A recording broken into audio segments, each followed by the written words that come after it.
Hi there, everybody. This is Greg Harries. I am your host for this live stream of our individual Louder Than a Bomb 2014 finals. Welcome to the mix. We are still kind of recuperating after a long day.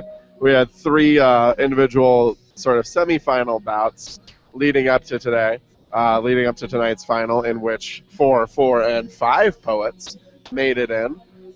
So we took a little bit of a dinner break. We're still kind of recollecting here. We'll have the bout draw shortly, and then you are going to be hearing from poets. Let me adjust the camera here. Then you're going to be hearing from poets from schools. We've got Haley from Bellevue West. We've got Megan from Bellevue East. We have Chris. Nope, sorry. Nope, not Megan from Bellevue East. I'm sorry.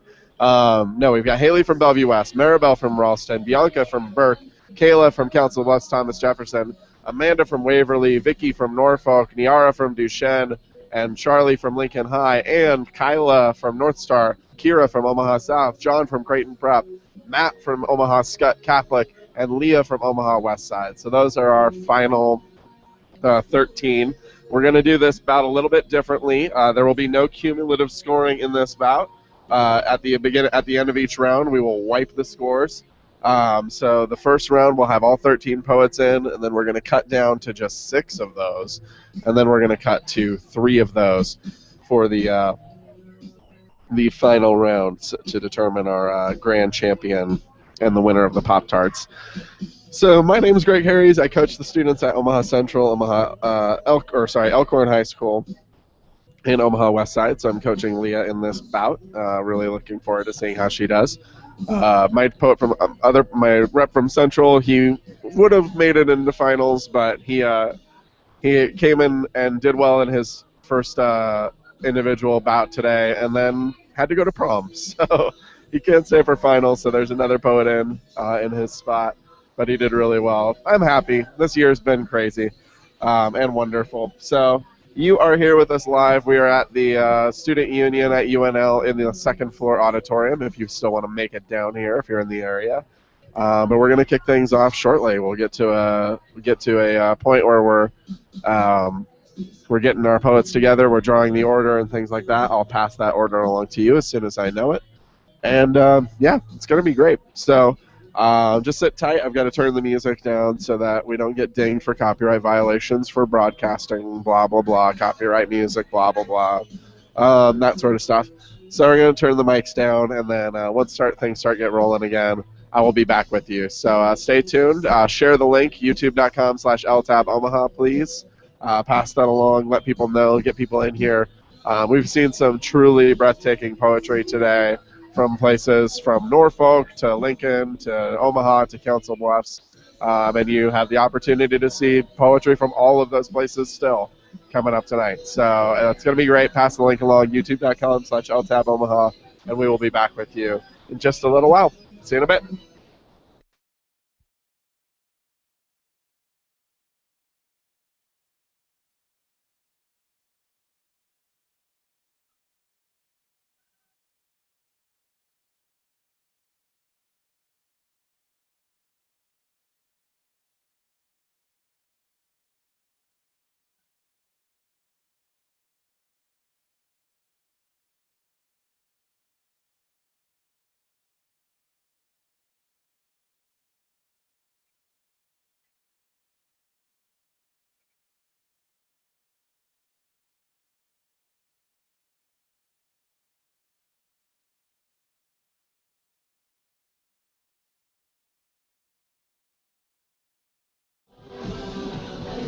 I just got some very exciting news about one of our sacrifice poets tonight.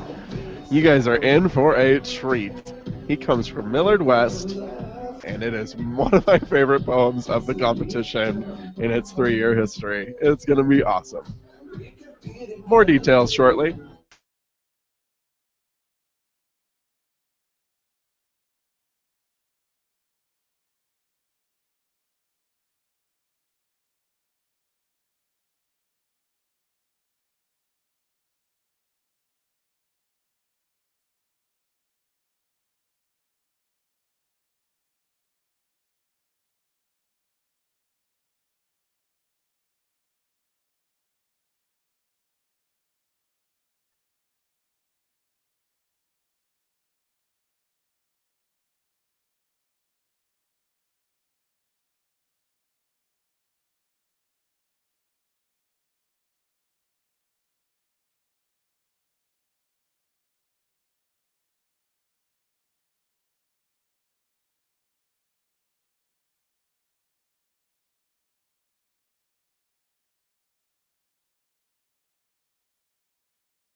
Hey folks, we're just drawing the order. Keep sharing the link. Get on Twitter and Facebook and MySpace and Friendster and iTunes Ping and the comment section of your favorite subreddits. All of it. We're going to get the bout order. We're going to get going. We've got 5 judges. Should be underway within 5 minutes or so. It's going to be awesome.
Alrighty.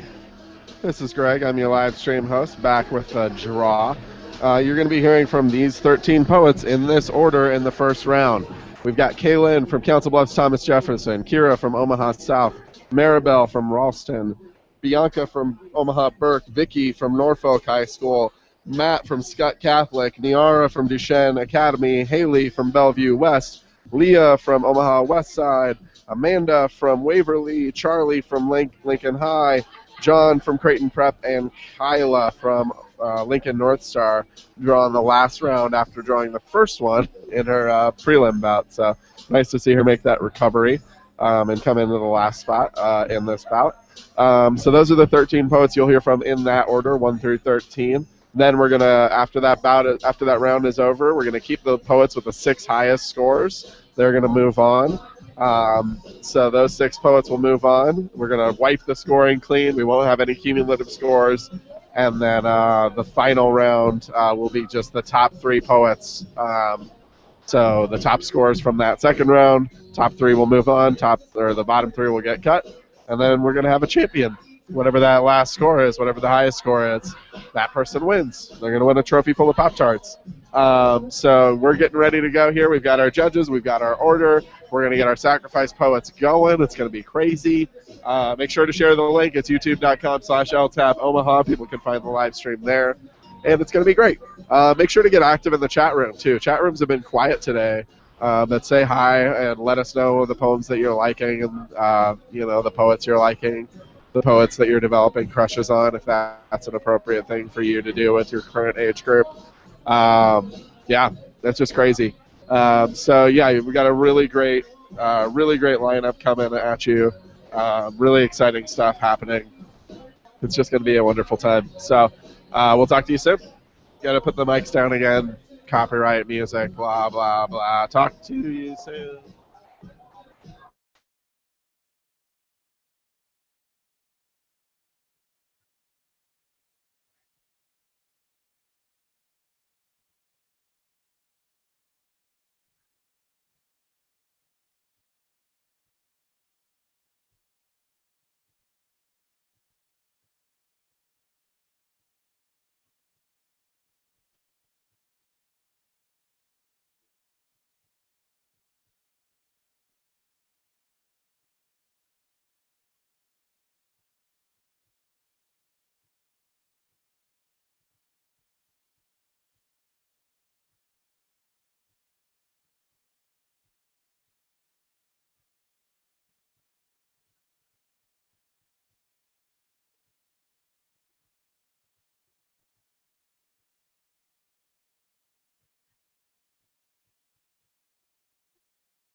Here are your hosts, Chris and Brittany.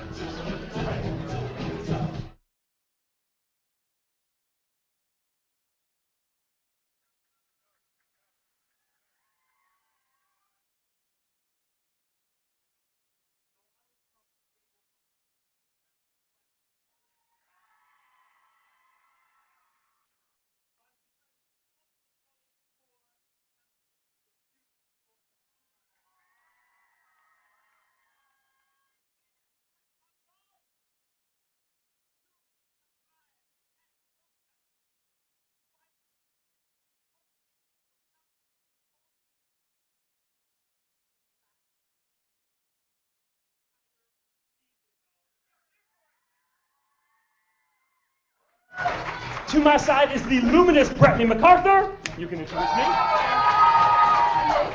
This is the ecstatic, centered Chris.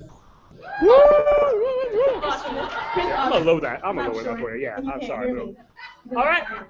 So, I am sure that none of you know what slam is, so someone please, for the love of all things good and holy, ask us what is slam? Oh, I thought you would never ask slam. As it turns out, it's competitive performance poetry, in which each poet gets 3 minutes and a 10-second grace period to bring something of their own original creation to y'all. In that time, they will not have any accompaniment beyond what they can create with their own body. They will not use props, costumes, fire, animal acts, no juggling flaming sharks. Keep that for the parking lot. We will pay you for it. I assure you. I will come and watch flaming shark juggling. No worries. In that time, you get your 3 minutes, your 10 seconds. All we ask is poets that you do you. And audience, what are you going to do in support of these amazing poets who have made it this far? Yes, you're going to give all your love. Yes, all of your love. Good, good, good. All right, did I miss anything? I don't think. Yeah. All right. Oh, yeah. Obligatory spiel about how slam was invented in the 80s by Mark Smith. But you already know that. Brittany's going to tell you about the things that you are not going to hear. In the interest of creating the safest, most Hey Dunks, it's me. I'm right here. Don't worry. Possible. We ask that poems not contain profanity, sexually explicit or pornographic language. Hello, Internet. This is Sheriff Coates. Racial, ethnic, gender bias, homophobic, religion. Special guest. Oh, everything's falling apart. Oh no. Why is it doing that? So, for those of you whom I love dearly, who've been calling out the ginger bias and gingivitis comments, the reason we've been lovingly ignoring you is the fact is, gender bias is real. And we don't need to make jokes in that moment about that. So just realize all the things that are in that spiel are things that apply to all of us and affect all of us. Carry on, though. I don't know why it keeps happening. That's all the audience has to worry about for now. That's all the poets have to worry about. However, we have left out a key faction of this audience. Judges, make yourselves known by holding up your scorecard. Audience, love upon the judges right now. Audience. Why did you ruin everything, Ruth? Love these judges anymore after this. That's absolutely fine. Judges, if you're doing your job, you will always get loved on. Don't worry. We will love on you. Brittany and I got all Everything is ruined. What the judges are going to do is they're going to listen, they're going to watch, they're going to feel the souls ooze upon them from this stage, and calculating cold-hearted beasts that they are, they're going to give it a number. That number will be from 0.0 to 10.0. Brittany, tell us the difference between a 0 and a 10, please. Okay. A 0 is like being at Halloween trick-or-treating and then a clown comes out of nowhere with a chainsaw, and you thought it was like something like he actually chases you with that chainsaw and he's like legit trying to kill you and you're like running, but then you trip and fall, and then it's just like all bad. All right, so remember, bad clown, 0. And then a 10 is like that clown with the chainsaw, and then the chainsaw turns into a balloon, and then the clown comes up to you with like some flowers, and he's like, "You're amazing! I love you."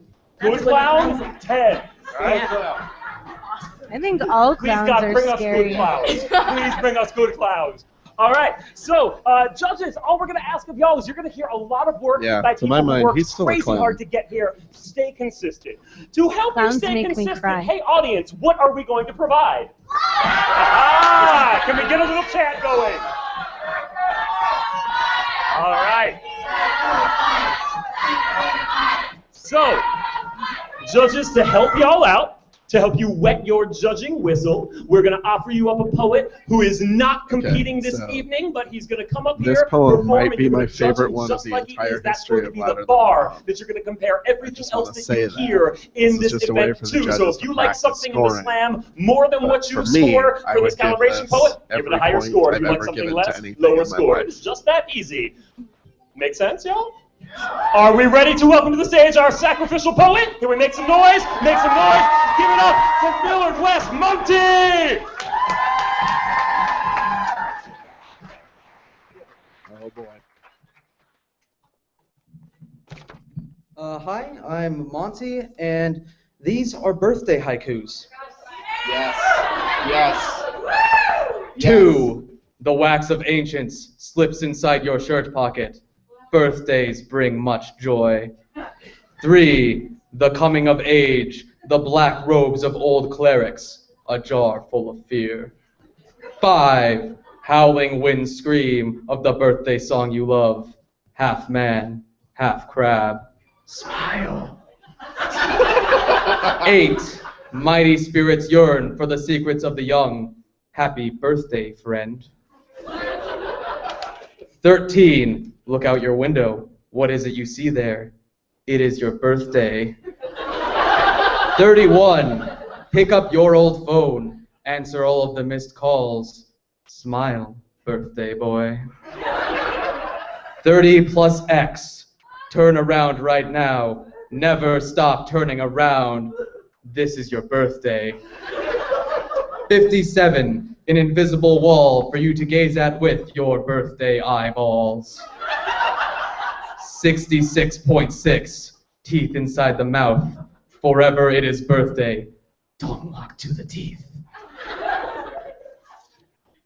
80. Chant, there is no more. No more feelings, no senses.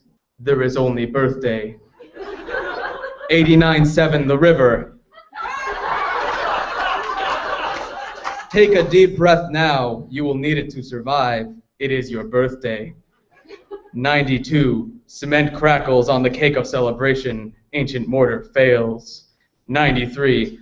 Blow out the candles. The floor is laden with teeth. An old man's eyes watch. Almost 94. White noise in a box. Happy, happy birthday box.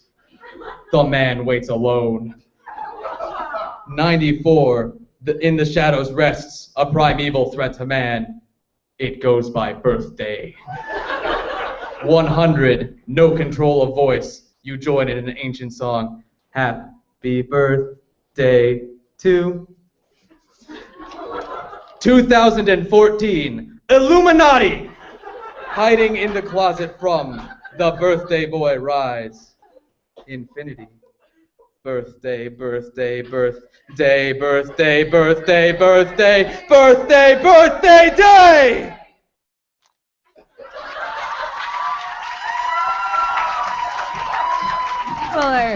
People are straight up losing it over that poem. Judges, whenever you got scores, you can put Looks them up. like Chris slicked his hair back a little bit. Get your judging together, so put your scores up as soon as you have them. But in the meantime, I'm gonna make a little announcement. Yeah, I am just one of those people who is losing it. Yeah, Chris is well qualified. What that means is that obviously I will see all y'all on Wednesday, April 30th at 7 o'clock at the Union for Contemporary Art in Omaha for a show featuring slam and poetry in general legends Rachel McKibbins and Dee Matthews. Right? This is really important. Pay attention. Let all of that enthusiasm tell you that you need to know.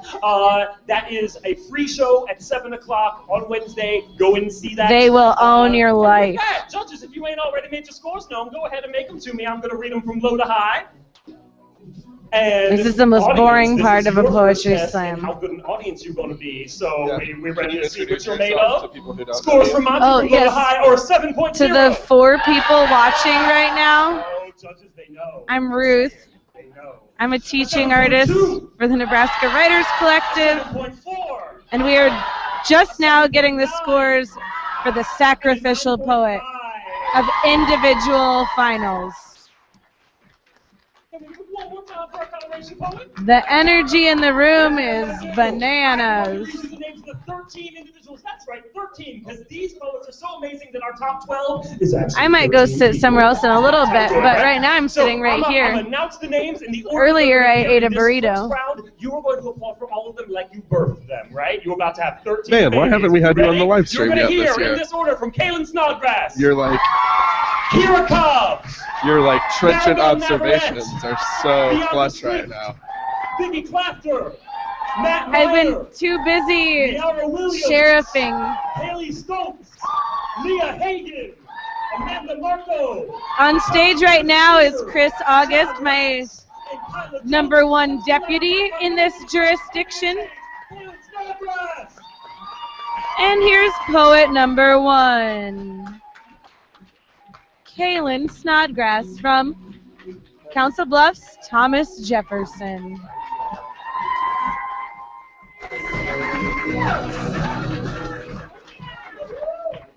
How do I work a mic? How do I do it? Oh, okay. It's easier than I thought. Okay.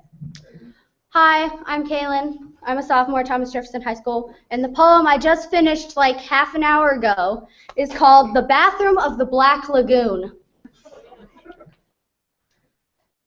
My God, I have to pee, but I have to hold it. I have to hold it. I cannot go into the dun dun dun public restroom. My bladder lets me down for the third time this week, and I step into the dark, eerie space, the sound of dripping water coming from behind each of the toilets in the 7 stalls, or maybe it's the people in them, oppressed and hidden behind their plastic cells. A door slams as another woman enters an empty stall, and the smell of, well, everything hits my nose with a ferocious force unmatched by anything else. I peek into the few empty stalls to find one suitable for me. The first one is covered in a substance that is definitely not chocolate ice cream. The second one, I see the remains of the pizza we had for lunch covering the walls in a chunky goo. And as for the third one, well, the sign on the door is clear: do not flush feminine products. Obviously, the person who used the stall before me did not understand, and I noticed the not-so-pristine white bowl is filled with many feminine products, and perhaps a masculine one floating by. I gasp for air as the smell overwhelms me, and I step back from the stall, bumping into the wall behind me to escape the horror. Another one empties, a beast crawling on all fours emerging from behind the door. I realize it's my turn to endure the stall, and I step inside, avoiding the shadows where demons hide, awaiting my free young soul. If there is any higher power, I ask that they hear me now. Why is this door so sticky? Why are there boogers lining the wall? Oh my God, is that blood? What is this substance soaking the bottoms of my shoes? What the hell did I just sit on? Why is this toilet seat wet? Maybe I shouldn't have lowered myself all the way. Why is this seat so warm? When will this nightmare end? My bladder empties and I leap from the seat before something can grab me and pull me down the system of pipes that leads to who knows where. But as I stand, I notice it, lying on the floor. Oh my God, this stall, it has been claimed! The hairpin is right on the floor. I have invaded a territory not my own, and the toilet paper is stained with the spot of toxic waste running through to the middle of the roll. I can't use this. This has also been claimed by another. Finally, my time at war is done, and I force myself to endure the acidic water as I cleanse my hands free of the bacteria. I square my shoulders and march out of the restroom, girls with looks of horror slashed on their faces as they see what I have endured. I am a survivor of the girls' public restroom.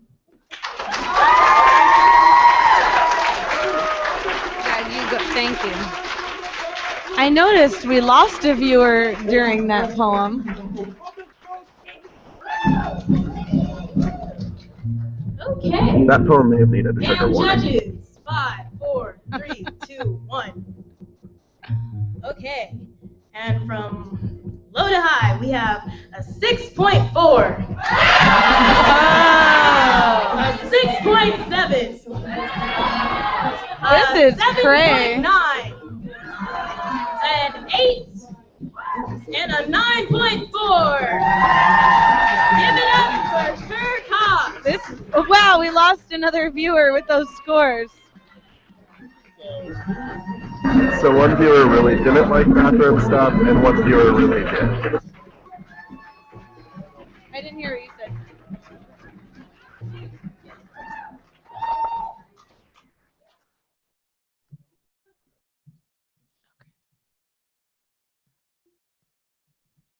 My name is Kira.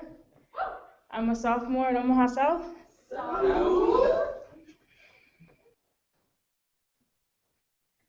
Tick, tick, vroom. That sound comes from your moon. That smell of rusty crooked. Ew! I can't quite put my finger on it. From your slick feet up, my eyes are getting stuck on these sharp, jagged edges of your life no one can simply glue, hammer, and tape together. The elegant curve of your face makes it easier to see the future in your eyes. You can't wait to let more blood drop onto your beloved guitar. You don't know who you are. I can feed on your neck, but I keep getting contusions. You resemble starburst, an entire mixture of confusion. These clothes you wear make you transparent because you are just as empty as that bottle of wine you just bought 3 hours ago. No wonder no one knows. This crowded hallway is full of swift legs, but you strut that walk of infinite shame like someone's right-hand tool. Don't you realize there's somebody like you at another school? Tick, tick, vroom, why don't you go find your twin star? She can tell you who you are. Worry not about your vibe, for it has already been murdered.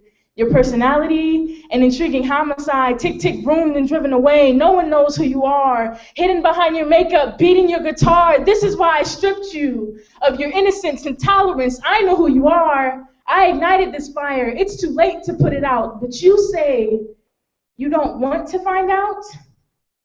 You say you thought you already knew who you were.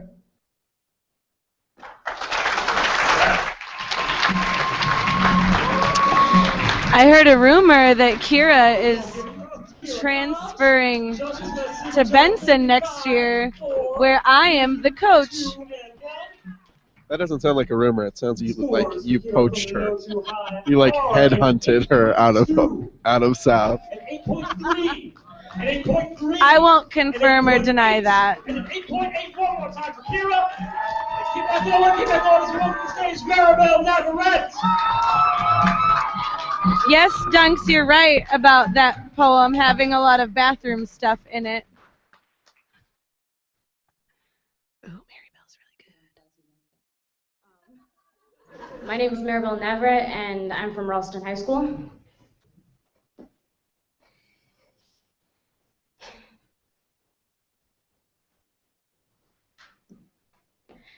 The truth is, even the strongest stallions can be broken. And I shouldn't have gone out that night. I shouldn't have snuck out like that. I mean, even the crisp, eerie air told me to go back inside, but he hated it when I canceled our plans. I think about telling him, and my cheek begins to sting like the first time he hit me. His hand connected with my face, and I involuntarily whisper, "I'm sorry." He stops and turns to me. That hand that my face is so familiar with is now making its way to my shoulder, and I wince twice. One, because I remember. Two, because I shied away. He hates it when I shy away. His hand takes a detour to my arm, and he grips it with ease and yanks me to him. Can you tell me what about this I thought was okay? This is not a poem I wrote for pity. I cannot tell you why I stayed for so long. Maybe because I was afraid, or maybe because the pain was like a drug. He beat me into dependency. Anger does not begin to describe how I felt. What I felt never mattered, so it's best not to feel anything. I remember when he beat me until I couldn't feel anything. I tried to leave once.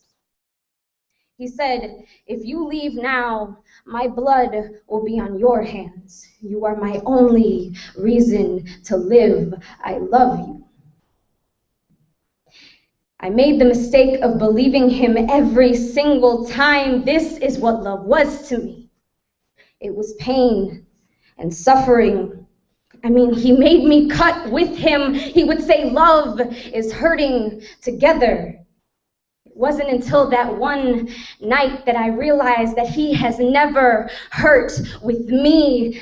That night, I knew I shouldn't have snuck out. I shouldn't have gone out like that. Even the air that was usually so inviting told me to go back inside. He started with my shirt, and it tore so easily. I tried pushing him away, but he has always been stronger than me, and he called in help. 4 pairs of hands on my body, and I still don't know their names. I don't even remember if I cried. Someone let go of my legs because jeans do not tear so easily. They do not betray so easily. This was their one mistake. I remember kicking, but I don't remember how I got away. This is the first night I apologized to my body, And last night I allowed myself to cry. You see, even the strongest stallions can be broken. And I am finally ready to run wild again.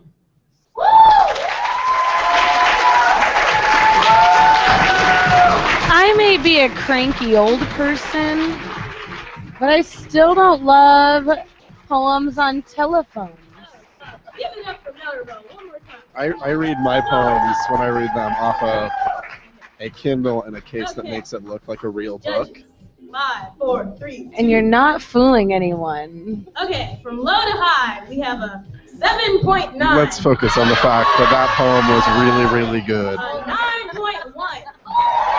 A 9.5. A 9.6. And a 9.9. Please welcome So that's to the a stage 28.1 or 28.2 for Maribel. That should be more than enough to keep her safe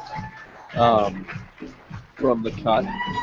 So, yeah, but that's a really, who cares about the scores? That was some awesome writing from Maribel about a very, very hard thing. This is Bianca from Burke. Hello, I am Bianca Swift. I'm a freshman at Burke High School, and this is Awkward Love. I'd say we're gonna last forever, baby, but that's just too cliche.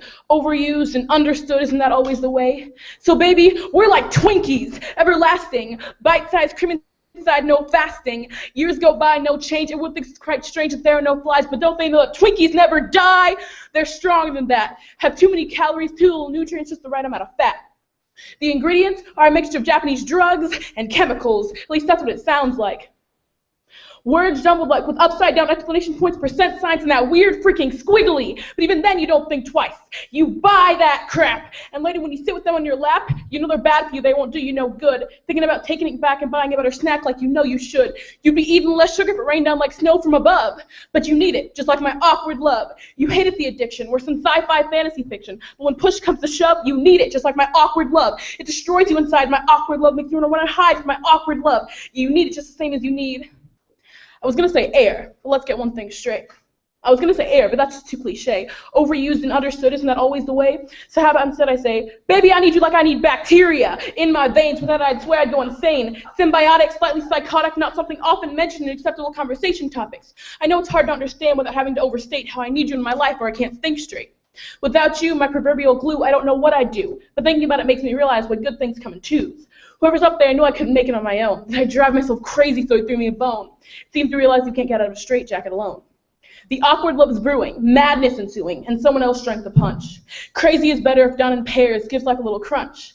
Oddities are everyday, rarities even more so, even though it seems to me that awkward is also. Crazy is commonplace, insanity a familiar face. So all in all, I guess you could say that being special isn't all that special, and unique not really at all. It's caring that really matters, and if you'll take the fall. Love is slightly scary. It can bring you to your knees. It has the potential to get hairy and breach jealousy like a disease. It's awkward and uncomfortable, but wholly unforgettable. It causes strain on emotions already quite unmanageable. But if you do it right through love, play, and fights, our awkward love can bring out something unimaginable. So one last time, for old time's sake, I need you like I need, I was going to say my heart, but let's set one thing straight. My heart is an organ. It pumps blood through my veins. If that's all it takes, I'll go without it for days. In fact, take my heart, and my stomach too, especially since lately I just want to overreact with you. By nervous system and urinary tract, the amount of body parts I had showed how much I loved you, nothing would stay intact. Hasta la vista lungs, sayonara tongue, livers would go flying, kidneys would be flung. Digits would be strewn across the floor in disarray. If I could prove my love through that, you would never stray. Love is forever, air and heart. Love between two people is the best kind of art. But awkward love sets us apart, because the norm doesn't define how we choose to start. We are different, random and free. Love is hard, but awkwardness comes easy.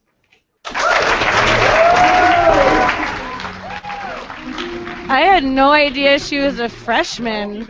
That's wild. Yeah, I didn't realize that either. It's pretty great. All right, here come the scores. I got to go check in on my poem. Scores for Bianca from low to high are a 6.4. Wow. 7.3. How about a 7.8? How about an 8.0?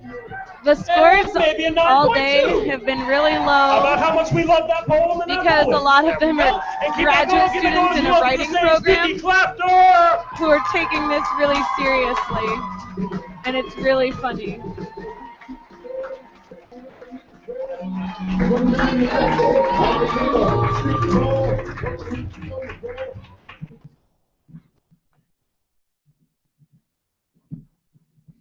Yeah, I'm Vicki Clafter, and the title of this poem is Shazed Shel Amet.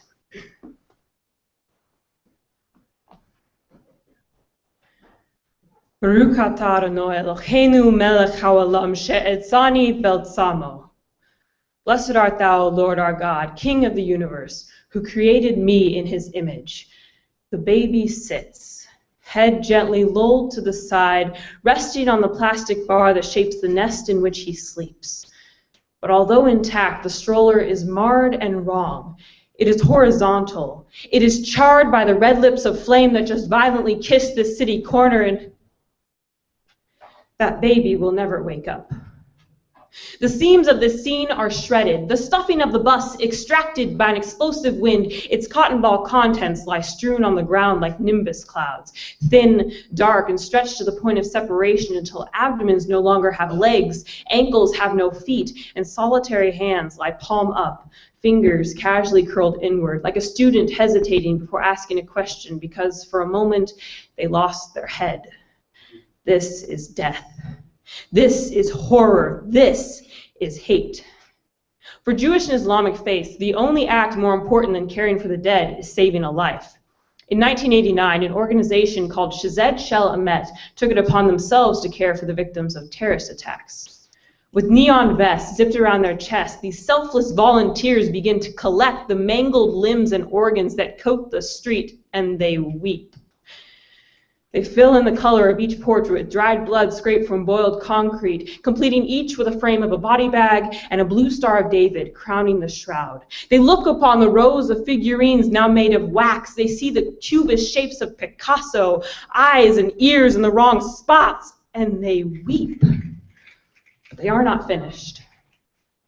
They gather their chisels and paintbrushes, and they piece together the final mosaic of a breathless muse whose chest is seared by the crisscross straps of explosives. They fill in the outline of the attacker with the same color red that flowed in the busted veins of those he destroyed. And when it is finished, they do not complete it with a canvas sky of David's stars, but instead they press their cracked lips to the blank sheet in a silent prayer of forgiveness that is louder than any bomb, because to them this broken sculpture was also designed in the image of God. This is life. This is honor. This is love. Baruch atah Adonai Eloheinu melech haolam she'etzani beltzamo. Blessed art thou, O Lord our God, King of the universe, who created us all in his image. So that's Vicki from Norfolk. What do you think? Well, I'm just so impressed with Norfolk this year. They are the first-year team, and we went and visited their school in the fall, and they have fielded a heck of a team. 8.9. 9.3. Oh, 8.5. Sorry. 9.3. A 9.3 and a 9.6. Okay, give it up for Matt Miner.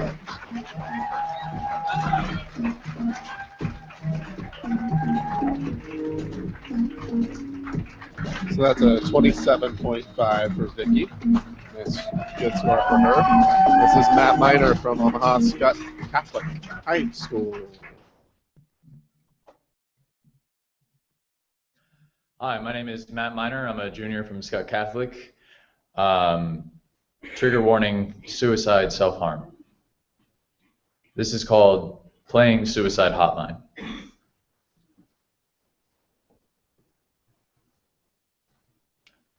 One, I never thought the first time I asked out a girl would be over Facebook, or that it would be preceded by your contemplation of suicide. Two, I was showing you a reason to keep going, but you were so eager to paint your forearm in shades of red much darker than your sunset hair. If I was going to keep you here on Earth, I had to promise you the moon. Three, I never saw it as a chore, and I never thought badly of you for it, but seeing me fail, and seeing you cry, and seeing the cuts that had just begun to scar be open once more, and while you cut at your skin, I cut at my soul. I took onto my shoulders the lashes of self-hatred you sent out at yourself. You didn't know you were maiming me. How many times did I just want to walk out and quit and leave you, but one question always came back to me: what's my happiness to your life? So I kept on playing Suicide Hotline. 4, I found myself looking just a little too long at the pills in the pantry. We were fighting a war, and I didn't know how deeply you wanted to be run through by reality. 5, you never asked. Not about my day, not how I felt, not why I was so taciturn. You were too concerned with what your ex-boyfriend Nate was up to, too busy boasting about how Aaron was just the sweetest guy and that he was taking you to a dance next week. You didn't ask why I'd become so skinny, or why I now have bags under my eyes. You would have known that food now tasted like ash. I could no longer bear to watch you swing back and forth at the end of a rope in my nightmares. 6, I loved you. I promise I did. 7, I told you when I was a boy, I wanted to have big, white angel wings. I wanted to fly high and feel the sun on my back and the wind on my face, and I know that that's never going to happen. But I can get close. I can go for a nice stroll up to the rooftop of a 10-story building, stretch my arms straight out, hold my toes off the edge, and jump. And if I close my eyes, maybe just for a second, I can fly. And baby, that rooftop is looking awfully appetizing right now. And do you remember what you said to me? I don't see why you think I should care, and the world stopped. We were circling the drain like the blood and water once circled yours, like I now wanted to circle mine. For 2 years I untied the noose from your neck and calmly watched as you fastened it to me. I have given these years to you. I can't give you my life. In the same basement where I first told you that I loved you, it began, baby, we need to talk. And the suicide hotline cut out. Only the dial tone was left to console us. All right, that is Matt from Skutt. Keep showering love upon Matt Miner, please, while judges working out in 5, cool 4, 3, 2, and 1.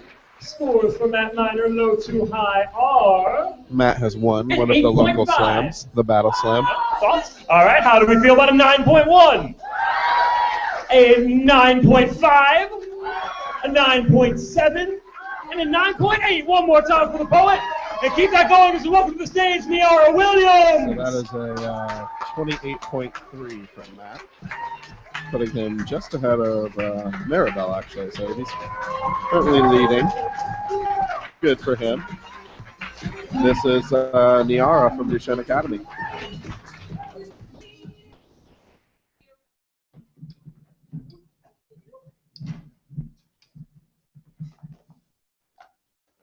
All right. My name is Niara Williams, and this poem is titled 3 Things I Have Heard at School and Not Yet Formed a Proper Response to. 1. Gay guys are basically girls. I wish I had a gay friend to go shopping with. I am the nearest queer person, share a look. I think of my best friend, how when she came home from her latest hair appointment, her neighbor said she looked butch. I wish I had leaned into the girl's face, one hand upon her cheek, whispered, "You already have a gay friend." 2. I think she puts the N-word in the book because she wants us to say it. You are reading a book about black women set in a black town, written by Toni Morrison. There are a number of themes and ideas: friendship, sexual liberation of women, financial freedom, racism, racial discrimination, and the importance of identity. If this is the message that you get from Sula, I pray for the future of reading comprehension, your score on the AP Lit exam, any children you might have in the future, and may God have mercy on your soul. 3. We're holding a clothing drive for teens in North O. so they can have nice clothes for interviews and stuff, so they can get jobs. We just need you guys to bring in slacks, skirts, and nice shoes, like gently used, so that we can get them clothes for the poor children. You 5'3", blonde-haired, blue-eyed, you Fairmont plaid wearing, you white polo starching, you uniform sock buying, collar popping, you lily white girl at the tender age of 16 have the nerve to stand before me in your $40 Sperry's and say that you are about to do something for the poor children who are your age and older, for the poor children who will be living in North O longer than you demean yourself to grudgingly serve it, for the poor children who've seen more of God's will than any Catholic school in the city, for the poor children who would spit at you if you had the audacity to call them something synonymous with pitiful and helpless to their faces. Stop calling them that. We all know you mean the scary black teens in secondhand clothing. Just say it, because Monday morning is not the time to try me. I am poor, I am black, and I am too brown to care that you want to keep American apparel for the Americans. Every day, when I walk into my private, all-girls, predominantly white, good, conservative Catholic school, I understand more and more these immortal words from Toni Morrison's Sula, the words that I will swear to my grave describe my high school experience. The purpose of evil was to survive it, and they determined, without ever knowing they had made up their minds to do it, to survive floods, white people, tuberculosis, famine, and ignorance.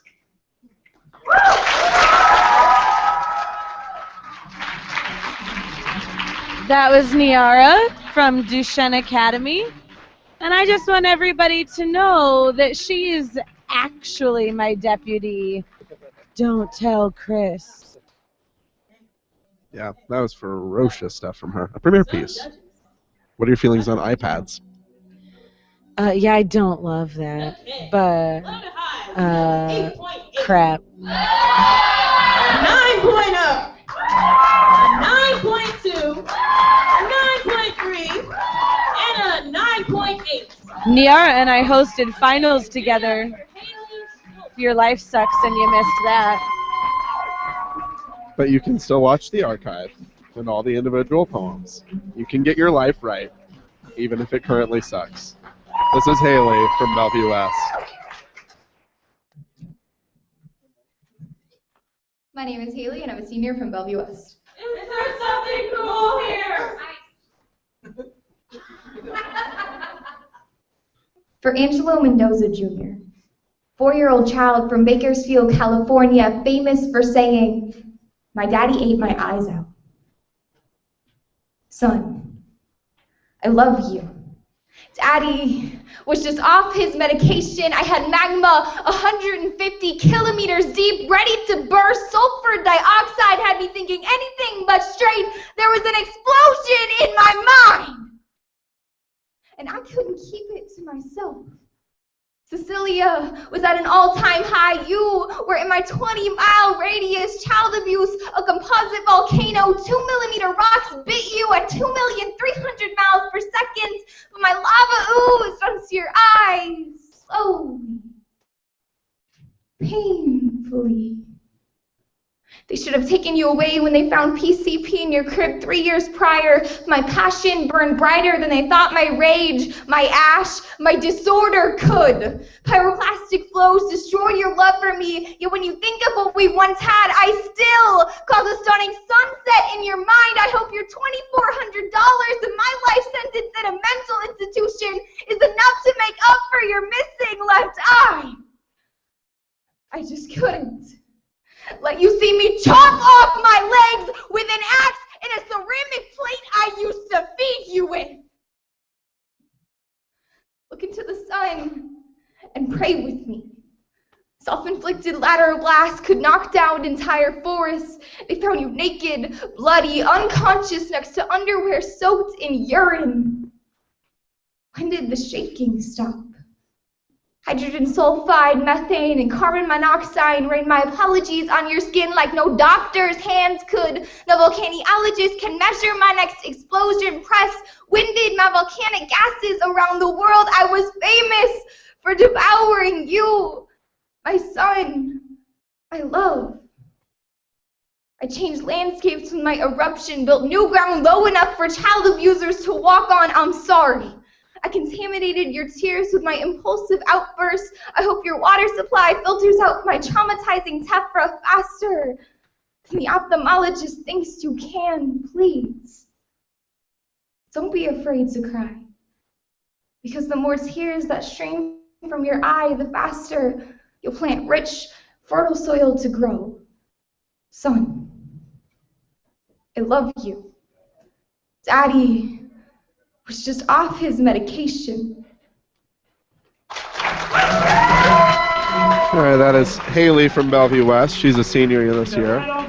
She's got a crazy powerful voice. I think I have to turn her down more than any other poet because her voice is so powerful. But she's also very short, so she's close to my microphone, so that's part of it. But she'll be missed as a senior this year. What do you think, Ruth? I thought I'm sitting really close to this speaker. Y'all don't make me sound like a liar. Let's hear you. How about an 8.6? I'm gonna go drink some water and maybe see someone else, but I love an 8.9 and an 8.9. One more time for the poet and the poem. Keep that going. So welcome to the stage. Thanks for sitting with us, Ruth. Bye. So that's a 26.3. Is that right? I think that's a 26.3 for Haley. Those scores are surprising. Here's Leah. Hi, my name is Leah Hagan, and this poem is called Flight Risk. I've always known you were a flight risk. You'd tell stories of abandoning the system, breaking out of the pattern. Everyone's always trying to contain you in talking about living your mother's life. Too high to deal with strife, drunk every day, drunk every night. You do whatever comes to mind, shirking your responsibilities, taking your time to enjoy the way life twists and turns. I've always known you were a flight risk, but I didn't notice you were leaving until you were bleeding all over my helpless hands, and I feel the closest thing I can to insecurity when you come to me for help, begging and pleading. I wish I were you. I wish I had the unique ability to piece people back together like you did for me. But your mind is a powerful adversary, and neither of us understand the game. I've always known you were a flight risk, but I've never felt it more acutely than the day your manic pencil tapping turns to unrestrained sobs as I watch you repeat your mantra of, I don't understand, I don't understand. I develop my own. I'm watching my best friend die. I'm watching my best friend die. I'm watching my best friend die. I've always known you were a flight risk, but I never wanted the front row seat for the show. I never wanted you to go at all. I've always known you were a flight risk, but I never knew it was this bad. Never even thought to consider if this is the thanks you get, then you are a martyr, throwing yourself on the blade for a group of idiots too ignorant to save you. You've drowned yourselves in our problems so you don't have to deal with your own, and we have let you. I've always known you were a flight risk, but please don't let the moment that we realize you're leaving be the moment that you're gone.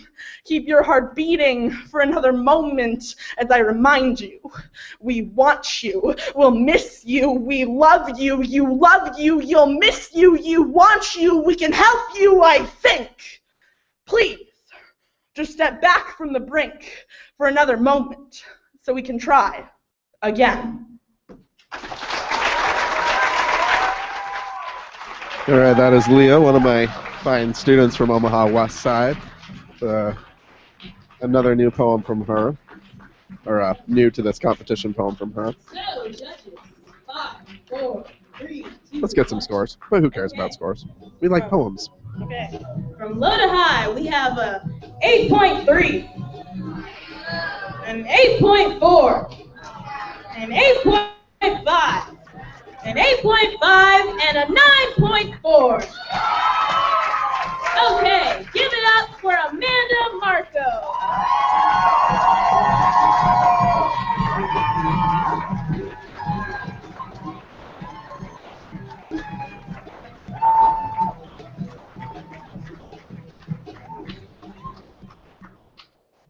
Hi, I'm Amanda Marco, and I'm going to do a poem called Nebraskan Girl, Canadian Tendencies. I was born in Lincoln, Nebraska, raised in the northern regions of Quebec, brought up by a frostbitten pair of people who loved me enough to expose me to harsh winters at a young age. They stuck me in snowbanks and scooted me along frozen ponds because they wanted me to be a figure skater, but then I found hockey skates. I often find myself shouting in an ice rink, letting a French phrase or two wiggle from my lips like a true Canuck. I like me some Tim Hortons and poutine after a nice day of playing pond hockey, just so I can wash it down with some bagged milk, which doesn't taste any different than cartoned milk, but it's a novel concept, eh? I could skate before I could walk, and soon enough I was learning flying V's before I knew the alphabet.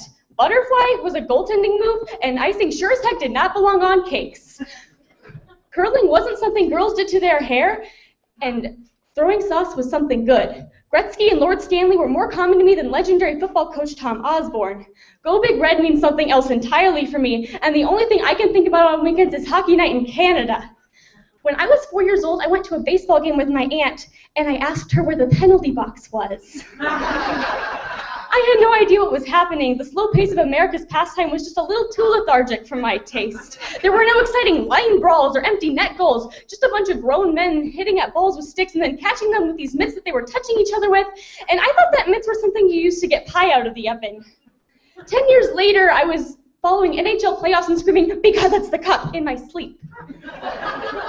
The success of my team determined whether I was a happy or a raging teenage girl in the Rangers jersey and a toque, which Americans call beanies, and I didn't know that until middle school. Another thing I learned in middle school, stacking the pads means something different. My parents had this theory that I was incubated under the thick ice of Lake Ontario, nestled in an afghan made of maple leaf stitched together by Inuits. My hair carefully hidden by a knit cap crocheted by the wives of Albertan beef farmers, then lugged out of the frozen depths by moose and promptly fed maple syrup to make me a true Canadian. I can recite all 38 NHL teams and their captains. My sleep pattern depends on the New York Rangers schedule, and I'm unusually passionate about curling. If you say Husker, I hear Hoser.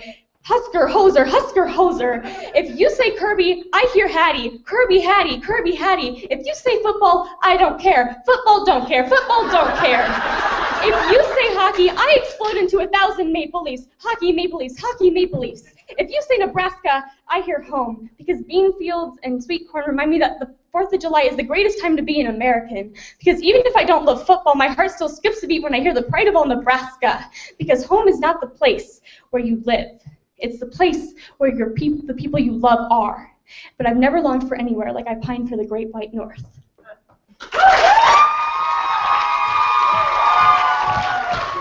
Alrighty, that is Amanda from Waverly. Nice. I think a new poem from her. In 5, 4, 3, 2, Nice and fun. 1. Nice fun mix of serious and comedic. Are an 8.9, a 9.0, a 9.0, a 9.5, and a 9.7. One more time for the poet. Keep that going. So welcome to the stage, Charlie Curtis Beard. So that is a 27.5 for Amanda, our third 27.5 so far. So we got a lot of people locked into that score. This is Charlie from Lincoln High. Charlie Curtis Beard, I'm a senior at Lincoln High School.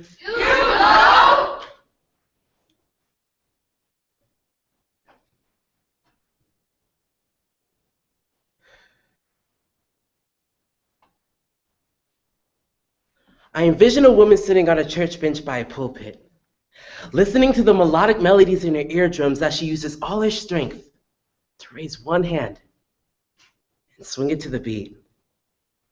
I remember learning how to dance when I was a kid. My dad would rock bass kicks and smack the hi-hats off his drum kits, and me and my brothers would rock back and forth like we didn't know what was going to happen to our bodies as the music started to converge with our souls, so we sat there and we rocked back and forth like our ancestors did whilst being shipped to an unknown land in a poorly constructed boat infected with sickness and shackles sat three to a bunk as they bunked heads rocking back and forth through the repetitive motion of the sea. They too didn't know what was going to happen to their bodies.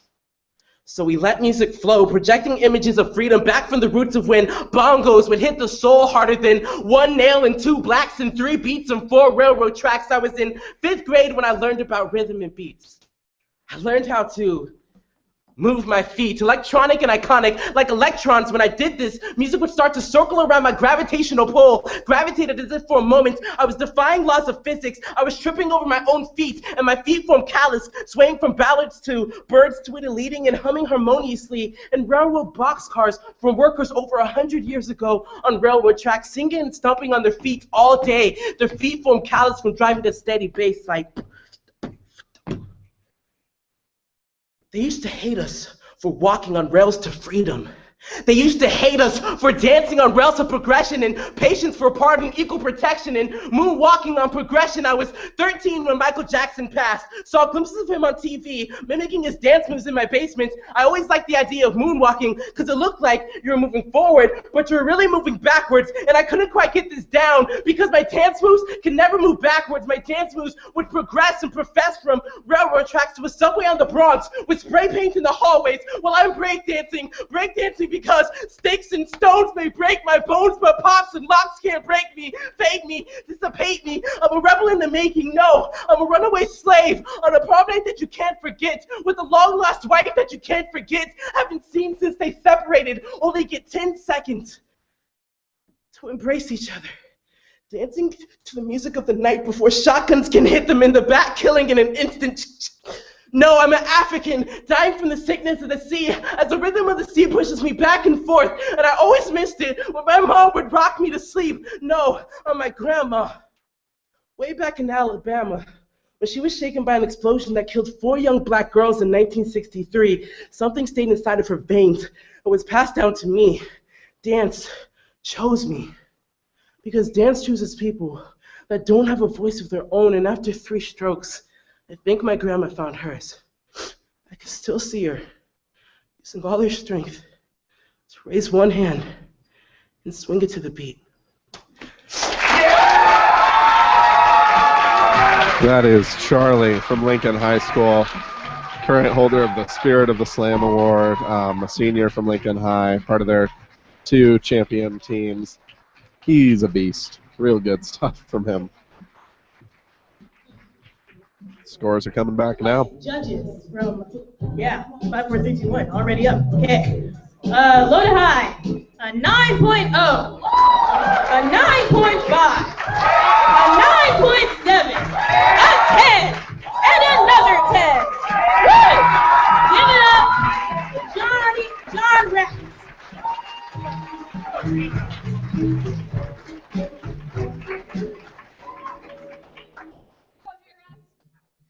Thank you.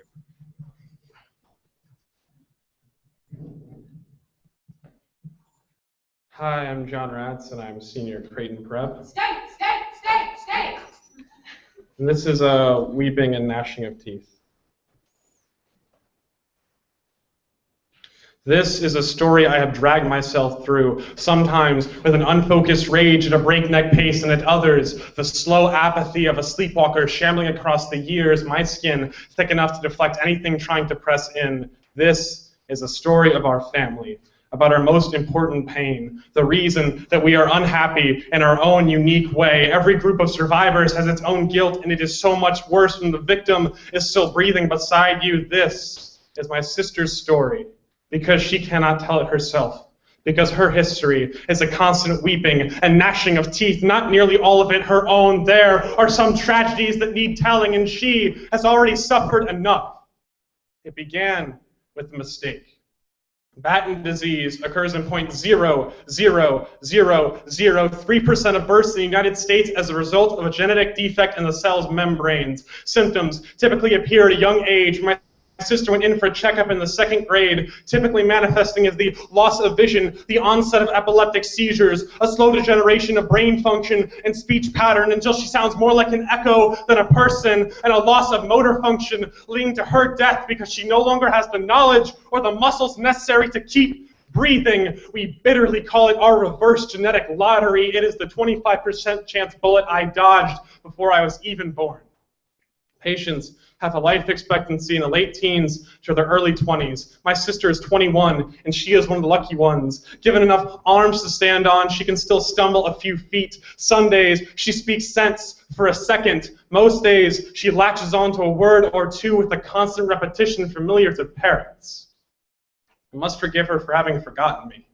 No one could accuse me of being a devoted brother. More often than she remembers my name, I sit as far away from her as our big house will let me, blocked out body and soul so I don't lose my mind too frequently. Even when she is under my protection, I try to keep from meeting in the empty in her gaze or throwing my words into the nothing that eats the space between her ears. You might call this some breed of hatred, or at least cowardice, and you might be right, asking the same questions that haunt my nights. One day, as I walked by, I looked at her, a fallen majesty crowned with dirty blonde hair, and I wished, stronger than an enemy ever could, that she had never been thrown into this hungry world that devours her too soon, so slowly. Have you ever loved someone so much you wish that they had never existed, that their pain was just a possibility, and they only endured in a gentle oblivion? My sister's story is the tragedy she, my family, and I are still enduring. When the end comes, whimpering its way towards us, I wonder if I will weep, and who my tears will be for. That is John Ratz from Creighton Prep. Y'all know the drill. More love to John Ratz. We're going to get his scores in just a little bit. 5, 4, 3, 2, and 1.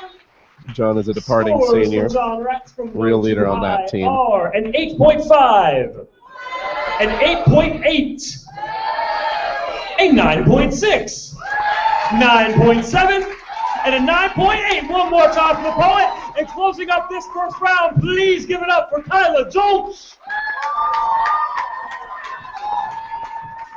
All right, that was John Ratz scoring this one, math on this one's hard.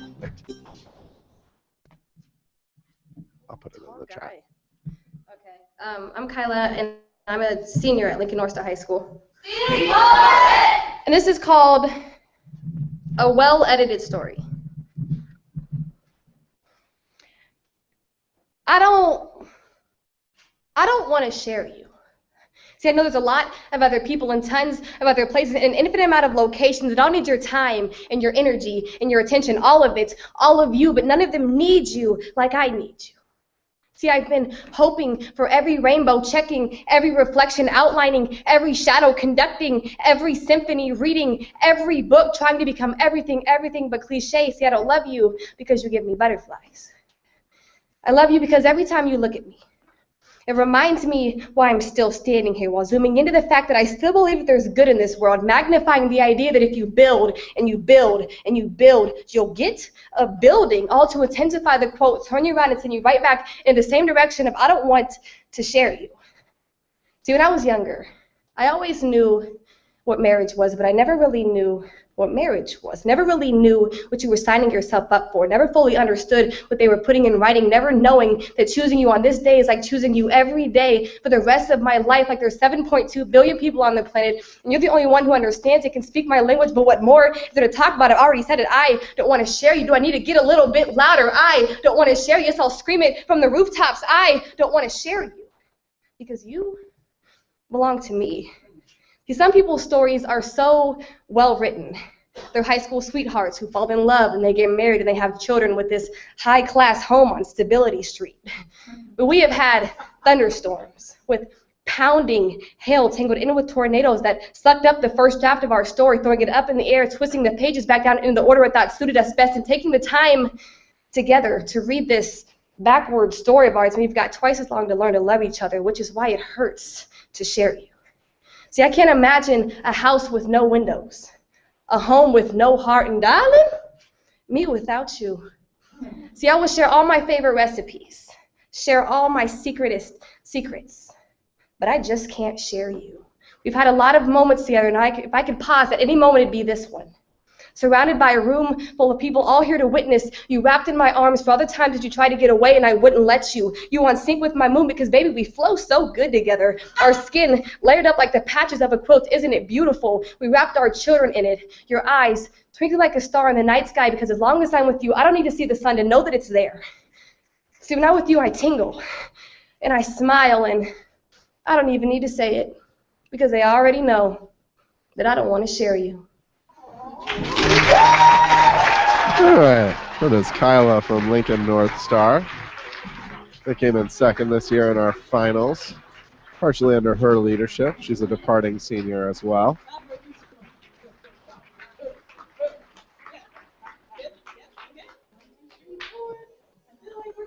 We'll get those scores, and I'm going to get official scores over from Andrew. Okay.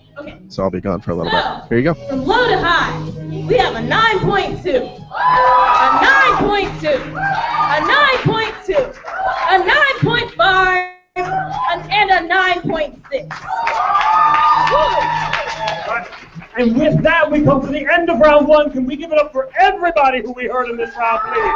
Excellent. All right. What's going to happen in a few hot seconds is we're going to find out who we need to say goodbye to and who will be advancing to round two. Before we do that, we're going to bring up someone who has been doing amazing work for us all season long and doing the hardest part of all this. It's easy to come. It's easy to love on the babies. It's hard to talk about money to make all this happen. So can we please give a little love to our Director of Development, Ms. Laura Kopp. Good evening, everyone. Thank you guys so much. A lot of you in this room have been to a lot of these bouts. I know you've been putting dollar bills in our lovely bucket and also giving to our crowd tilt online. We did make that goal, and we're so happy for it. Woo! Thank you all. But I have another challenge for you tonight. I want you all to again imagine what it would be like if Louder Than a Bomb ceased to exist. Oh, I know. Oh, don't say that. Well, we need your help. We have a challenge grant of $25,000. What was that? $25,000. And tonight is my last night to ask you all to give towards it. We're close to making that goal, but every little bit helps. So please, if you have not dropped $1 or a $5 or a $10 in the bucket, please do so tonight. Or you can always go to Nebraska Writers' website, anywriters.org, and you can donate online. Thank you all so much. Have a lot of fun the rest of the night. Good luck to you all.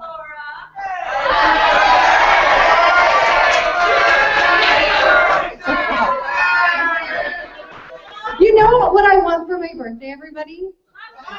Dollar bills! I want $2 bills in my bucket by the end of the night. That would make my lovely birthday oh so much better. Thank you all. Good luck to you all, and have a great evening.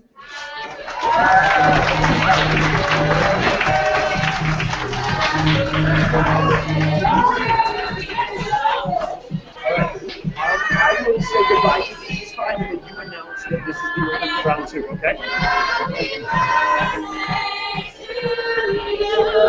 All right, do we want to test how white we are? Are we all going to turn into the Stevie Wonder? Happy birthday to you. There are 6 non-white people in this audience. All right.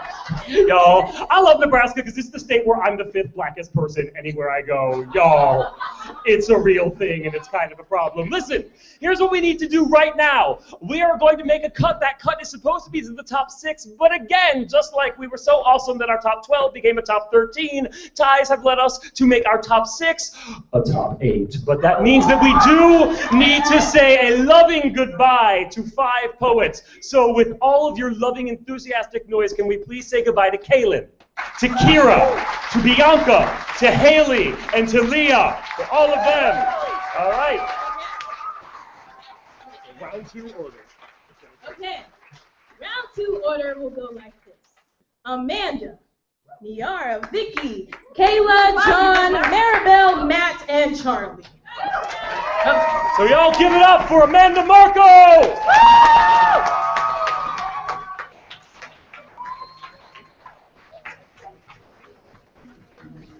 All right, folks, so we're wiping out the scores. It's Amanda, Niara, Vicky, Kayla, John, Maribel, Matt, and Charlie. We will still only have 3 people moving on from here, though, so it is going to be cutthroat. Here's Amanda. Okay. All right. Hi, I'm Amanda Marco, and I'm going to be doing one called Anatomy of a Pen and Paper. I don't know how to write poetry. Nobody ever taught me metaphors or inverted syntax or how to move someone through words.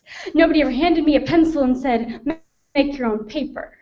I never built a resume of finished, edited works. I kept rambling about the same themes, speaking my life through adjectives and similes, trying to communicate the human condition through hand gestures and vocal inflection. But when nobody teaches you poetry, you learn your own techniques and definitions. You learn that poetry is not a genre, it is a bodily function. The air exchanged between lungs and ears, a steady beat of a heart, setting the meter for rhythm and mismatched rhymes you can buy at thrift stores. It is deep in my bones behind marrow and blood cells, a raw madness trapped in a ballpoint pen released by my hand on paper.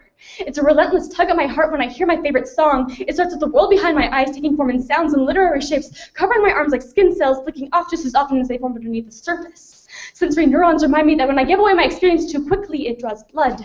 Every ounce of me works to be whole again, leaving a sliver of glued skin, glued ideas, and massive memories and emotions of standing up for my sister and soaking in her sadness to the agony of being different. The agony of ruthless teenage girls poking fun at her physicality. The agony of being fearlessly artistic in a school that doesn't understand what true beauty is. They don't understand what it's like to be a person whose circulatory system stretches like tubular symphonies throughout their body. My mind scribbles across every canvas left blank, spreading words like hot breath in the middle of winter. Self-expression is an involuntary action, much like flinching at lipstick sneers and fists. I flinch at the format trying to confine me into thin body, narrower mind, a vicious mold of thigh gap and flat stomach, pressing up against me like I'm too much for it to handle. So I think in free verse, rereading parts of me left forgotten, the parts where I tried changing, tried formatting myself to look like a cover girl. I reread the parts where I realize I don't have to change me to fit me. I'm the writer deciding how to live my life, the sculptor shaping my muffin top and thunder thighs, the singer whispering my personal lullaby. I forgot I could write my own story. And I want to share my story with my 13-year-old sister, to have my life intertwined with hers. I want my words to guide her free verse where she has room to grow and not be strangled by toothpick girls and Hollister-clad boys who think they know everything. I want her to know the word kabod, a Hebrew term for glory meaning heavy in weight. I want her to write, to make paper, to ask me for a pencil. I want her to ignore insults because we aren't elementary slurs perfected by the average teenager. We are the writers, the singers, the sculptors, the painters, the uneducated philosophers, the kid in the corner who can spell ambiguity, the morning till night readers, the indecisive doodlers, the outside the line scribblers, the intelligent procrastinators, and the quiet ones who know too much. We are the poets, and we won't forget it. All right, that is Amanda from Waverly High School, one of the finalist schools this year as well. That poem always does well. Let's see how it goes now. An 8.9, a 9.3, 9.3, 9.4, and a 9.4. One more time for Amanda, and keep that going as we welcome back to the stage, Vicky. All right, so that is a 28 even for Amanda. That poem performing it as well as it usually does. Nice and strong scores. Who cares?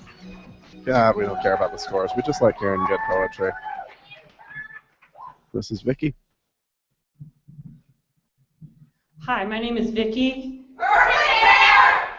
I'm from Norfolk, and the title of this is We Accept the Soap We Think We Deserve.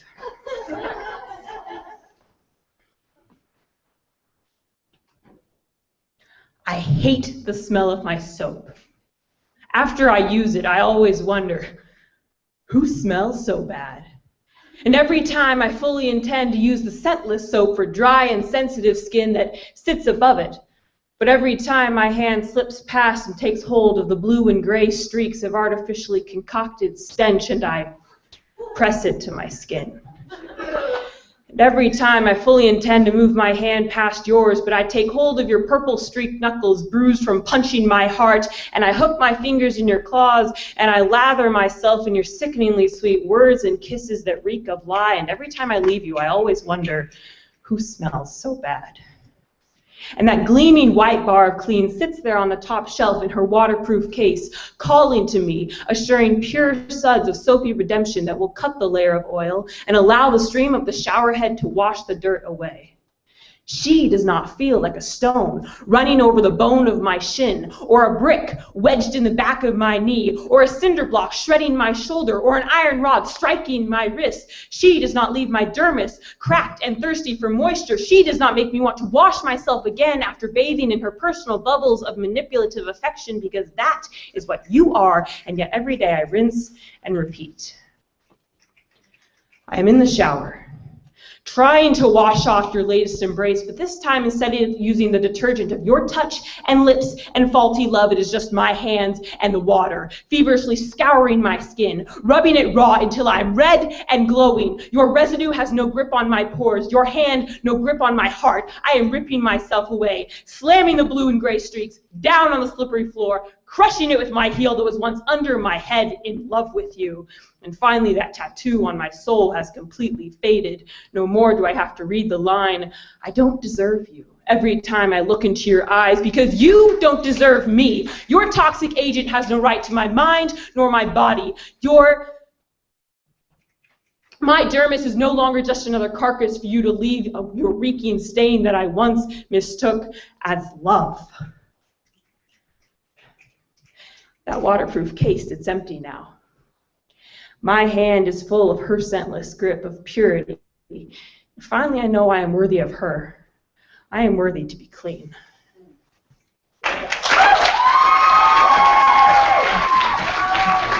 That was Vicky, a writer from Norfolk who showed up immensely well as rookies this year, and she is just a remarkable writer.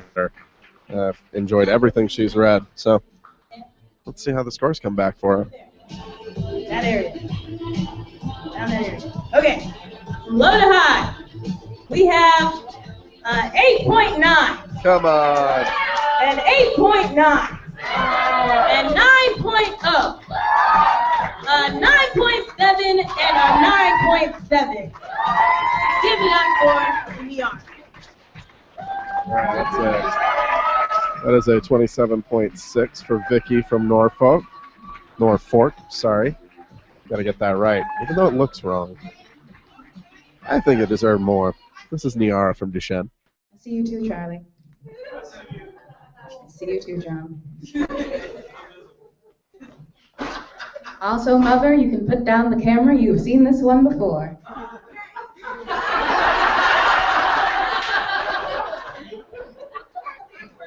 My name is Niara Williams. I'm a senior at Duchesne Academy. This poem is called The Favorite. Nini, short for Niara. My father is proud of his children's Swahili names, despite the world's inability to pronounce and despite the fact that I must provide a pronunciation on most of my name tags. Niara looks like Niara, Niara, Niara, Niara, Niara, and sometimes drips slowly and uncertainly out of mouths like Niagara, as if I've misspelled my own name without a G. When I tell them the proper pronunciation, they sigh a mixture of relief and embarrassment. What a pretty name! Like they aren't sure if it should be.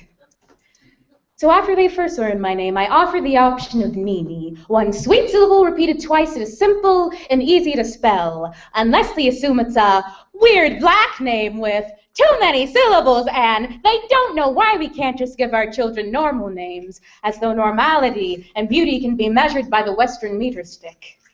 Every child with a difficult name knows that people will destroy it, gnash it to pieces in their mouth, make jokes out of it, blame the parents for it. Some people wonder how a woman can carry a life for 9 months, bear the pain of labor, hold a small wonder in her arms, and name it Laquisha.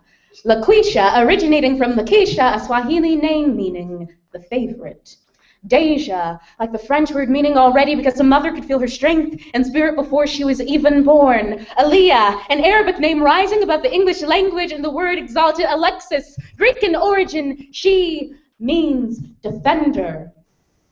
Alexis will spend a disproportionate amount of her life defending her right to be named. Deja will endure this years of introduction again and again and again as people are offended by what her mother so lovingly crowned her birth certificate, Aliyah. They don't teach you that they never emancipated your etymology. And you still believe your name is a hodgepodge of ghetto gibberish, a side effect of our destructive culture. Let them wish.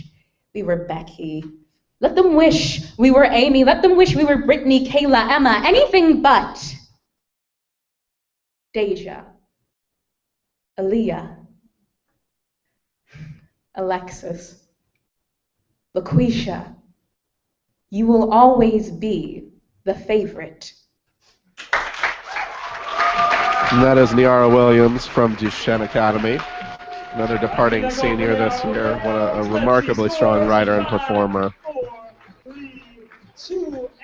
Just a great kid. Judges say that poem gets a 9.3. All right. A 9.3. A 9.5. A 9.9. And a 9.9. One more time for Niara. And keep that going as we welcome back to the stage, Kyla.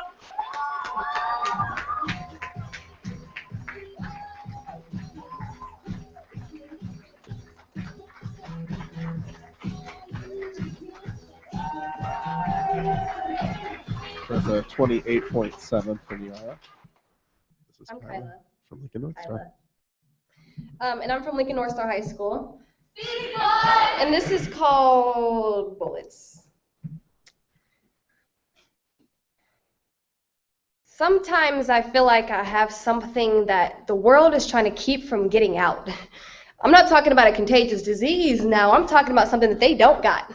Something that they've never seen and something that they can't handle.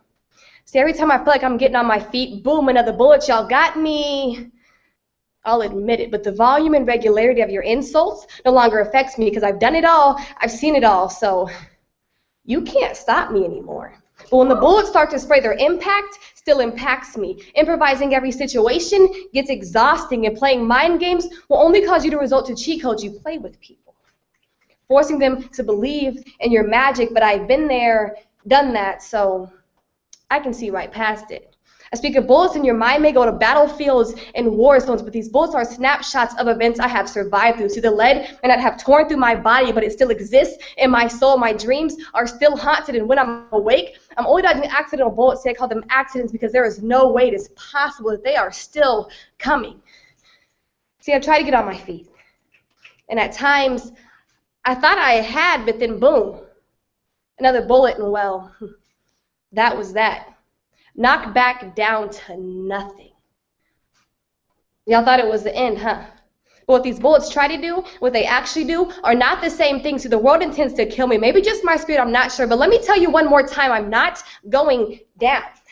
I will fight, and I will win because the gift I have been given is going to keep on giving. See, the bullets remind me of free weights because they're only building my muscles. They're only making me stronger, and soon I will be unstoppable. So keep on pushing and keep on shooting because I'm only collecting bullets. Thank you. That is Kyla from Lincoln North Star, bringing a lot of new stuff. I haven't seen a lot of these poems. These last two poems from her are brand new to me, so it's really exciting, and they're really polished, so cool stuff. Judges. Let's see what the scores are. 5, 4, 3, 2, 1. Okay. From low to high, we have a 9, a 9.1, a 9.3, a 9.3, and a 9.2. Okay, give it up for John.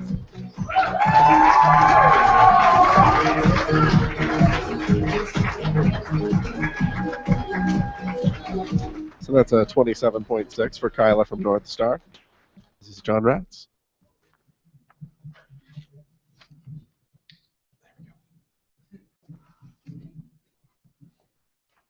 Hi, I'm John Ratz. Once again, I am a senior at Creighton Prep. Stakes. And this poem is called The Hunt. The beast is a brown twitch of muscle against a black-green backdrop. I see it, already crucified in the perpendicular lines of my scope, patiently waiting for my trigger finger to pull white-hot nails across the distance between our bodies. A hand descends to my shoulder, carrying the weight of many palms before it, and my father says, "You don't have to kill it in one shot. A slow bleed is enough for us to chase it down. The pain in its eyes will be a reaction, like not a thought, like flinching away from a fist. Instinct. I can feel it under my two big boots. My feet clench at a memory of tireless pursuit, watching greater prey than this run themselves to death. I have to wonder if we can accomplish our goals in any other way. If everything is a chase, an ancestral recollection of the hunt played out across stages, both sophisticated and savage, before guns, before bows, before weapons were any more than a sharpened stick, the greatest advantage available to human hunters was their incredible stamina. The kill was not a brutal moment of violence, but a process, wounding and following great animals at a safe distance until the monsters could walk no more, then moving in to finish off the pile of shuddering muscles. Does my father also suspect that we are the most modern repetitions of a brutal cycle?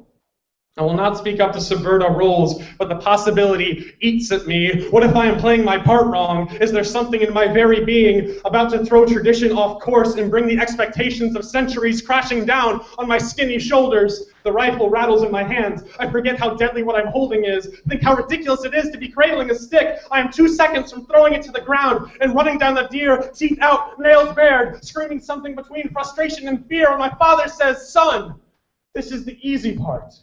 100 generations worked hard to make taking life as easy as twitching your finger." His voice steadies me. I breathe and stare down the scope's tunnel. Below, the animal's head shoots skyward, as if it can hear how much I do not want to kill it, how unnecessary this is, how advanced I am, yet how easy it is to be drawn back into the primal, because so many have become predators before me. "What are you waiting for?" my father whispers, and his voice is an echo of thousands gone before it. We lock eyes to the lens. I squeeze. Imagine grabbing a handful of the warm pelt instead of pressing back a cold metal finger. Mistake the sound and violence for an earthquake, which it isn't, even if some worlds are breaking. My deer crumbles instantly at the end of the trajectory. My father whistles, "Good shot, son." The pride in his voice is clear. I wonder what else is pleased, what other hungers passed down through history are satisfied by my hand. All right, that is John Ratz from Creighton Prep. All right, one more again for John. Nice piece Judges, from let's him. see what you think. In 5, Performing 4, off of 3, page, going 2, big 1. with a new piece. See how those scores come back for him. Are an 8.7, an 8.8, an 8.9, a 9.2, and a 9.3. One more time for John. And closing up round 2, please give it up for Charlie. No, Maribel. I am lying. Pause. Sorry, not bad.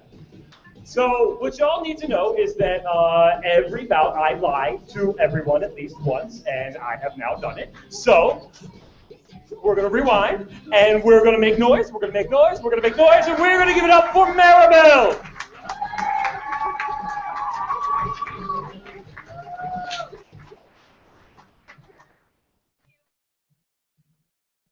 Don't I feel neglected? My name is Maribel Navarrete, and this is Poinsettia Flowers.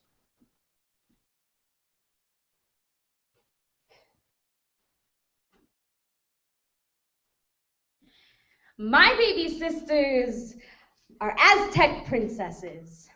Goddess to the Mayan, they are Latin American royalty. My baby sisters are little poinsettia flowers, the Latino representation of purity, so I write this for them, little poinsettia flowers. You were descendants of warrior women and battalion men who fought to get you away from a war that I wish I could tell you was over now.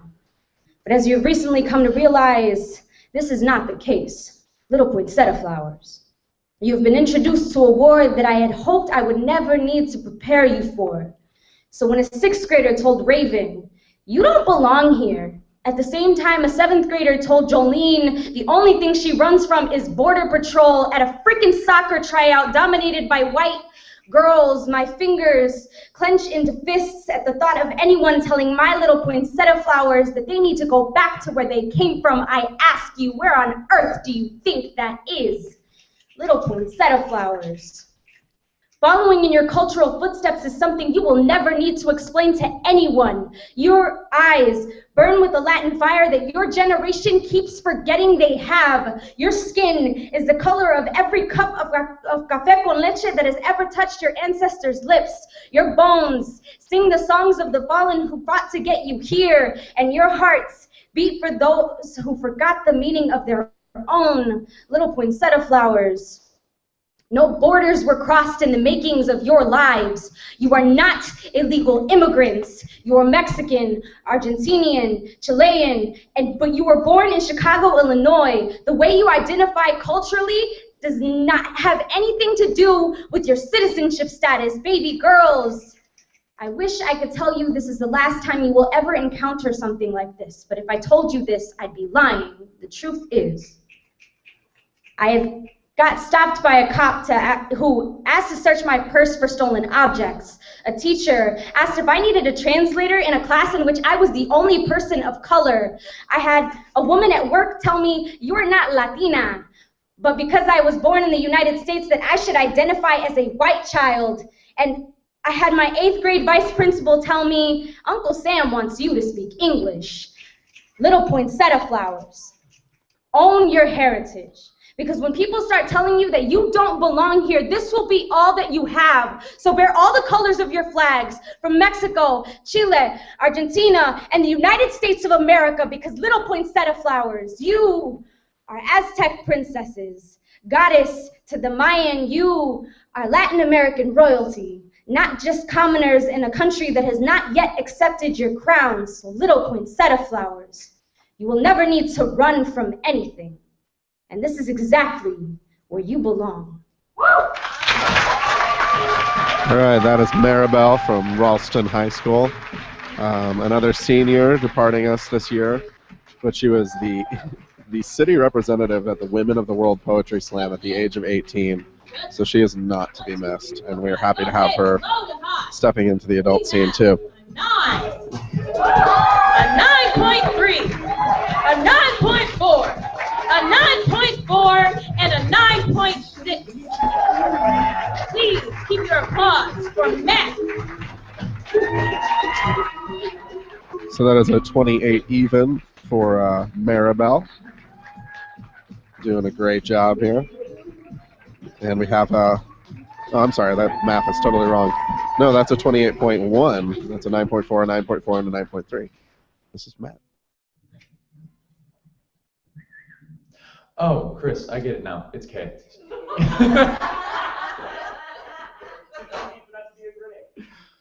Sorry, I'm a little tired. My name is Matt Miner again. I'm still a junior at Skutt Catholic. And this is To Our Nirvana.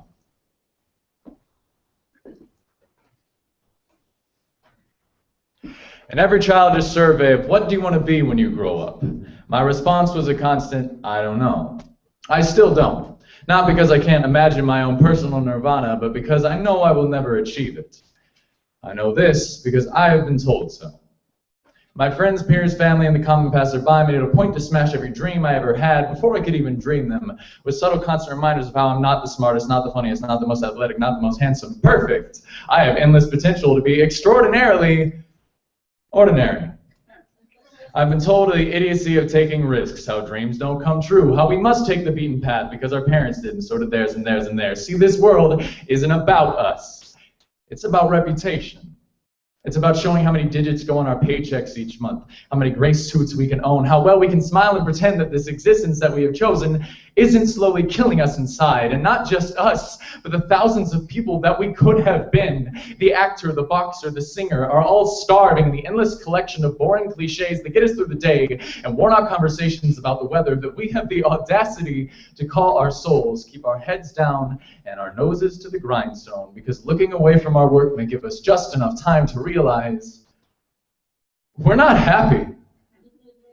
We're being crushed by the grindstone and molded into another cog in the machine, another shade of gray into a monochromic sea of white cotton shirts and cubicles the size of jail cells that shackle us to the percentage signs, a plethora of numbers that never seem to end, in the madness of routine of stamp the paper, file the paper, hand the paper, come home, maintain the monotonous monogamy of marriage merely because where else would we go? This is life. And we know this because we have been told so. Before we make the decision of what we will be when we grow up, we must remember what we wanted to be when we grew up. We must listen to the inner kid in us because we are that kid and we never grew up. We only grew old, and believe me, it is never too late to save a child who has lost his way. You need only remember. Remember the shine in our eyes that has long since been extinguished. The bullies that would one day grovel at our feet, and one day everyone who ever told us we couldn't saw that we did. We need to remember because one day is now, and it lasts from now until the day we die. We just need to take our inner child by the hand and let them lead us to our nirvana. Alrighty, that is Matt from Skutt with a piece that he converted into a duet and a group piece during the competition and has now come back to being a solo. Here come the scores. A 9.1, a 9.3, a 9.3, a 9.5, and a 9.9. One more time for Matt. And now what I was practicing for before, we're going to really do. Give it up for Charlie.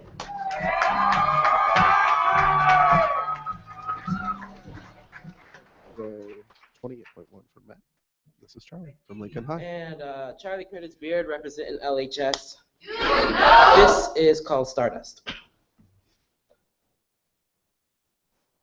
I've been told you're different because you actually know how to respect women. As if respecting women was a lost art, like respecting women was an unknown picture and I'm Leonardo da Vinci drawing it out years before it even existed, as if every single guy is in a pack of wolves that only want sex and slowly stalk their prey, as if I'm Thomas Edison and girls are light bulbs and it took me thousands of tries before I could actually get it right. See, I didn't have a dad for the first 7 years of my life, so I spent a large amount of my childhood looking for the definition of masculinity, but I was looking in dictionaries and indexes that were made by deadbeat dads and child abusers, so I don't think I have the answer yet. But I feel like my definition will differ from what society perceives. Because of this, I've been called prude, like I rolled too far from the tree of disrespect, rolled over to the much shorter tree that was planted where black teens like me would actually get killed for saying hi to a white woman because it was considered disrespectful. But when did those black teens become our idols? And when did Emmett Till ever ride up to his best friend's house and a Ford Focus wearing Nikes and snapbacks and conversating over terms of bros before hoes? Did you smash though? Have you hit that? Have you tapped that? If these are flashbacks, then it's no wonder why it's perceived that all guys have remained exactly the same. It's a wonder how our sexuality follows us around like our shadows. As a man, I'm taught to wear it on me like it's my skin, but what happens if my skin is already black? I've been told that boys will be boys and boys will be men and men sleep with women, so just do it, but I'm no man. These hands are not the match that ignites women's innocence, and nor are they the firefighters that take them out. I am no god.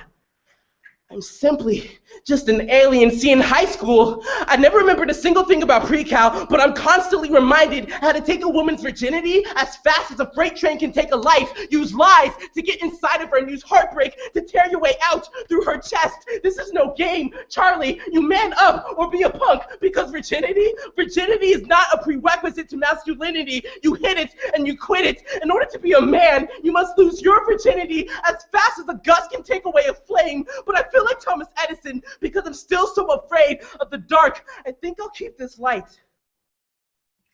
See, I don't know what being a man is yet, but I know that I'm only a skyscraper, as tall as my torn beliefs, reaching for it.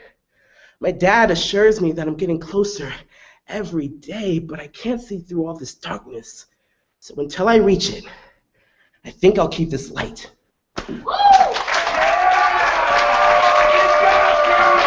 That is Charlie from Lincoln High School, the reigning champion team of 2 years. Let's see how those scores come back. Yeah, loaded high. We have a 9.4, a 9.7, a 9.7, a 9.9, and a 10. Yes. All right, so that is a 29.3 for Charlie. That'll get him into the next round. We'll be closing the next round.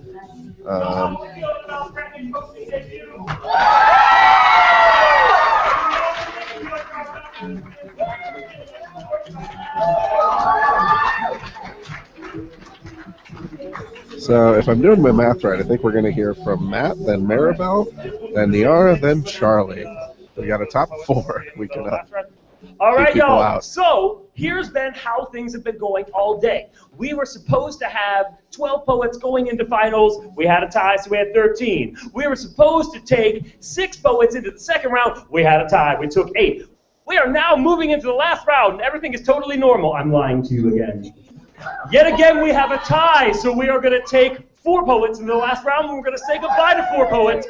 So we are going to clap right now for the 4 poets we will be saying goodbye to. So we are going to clap for Amanda, for Vicky, for Kyla, and for John, which means, in this order. So, this order, it will be Matt, Maribel, Niara, and Charlie. Keep that going for Matt Minor!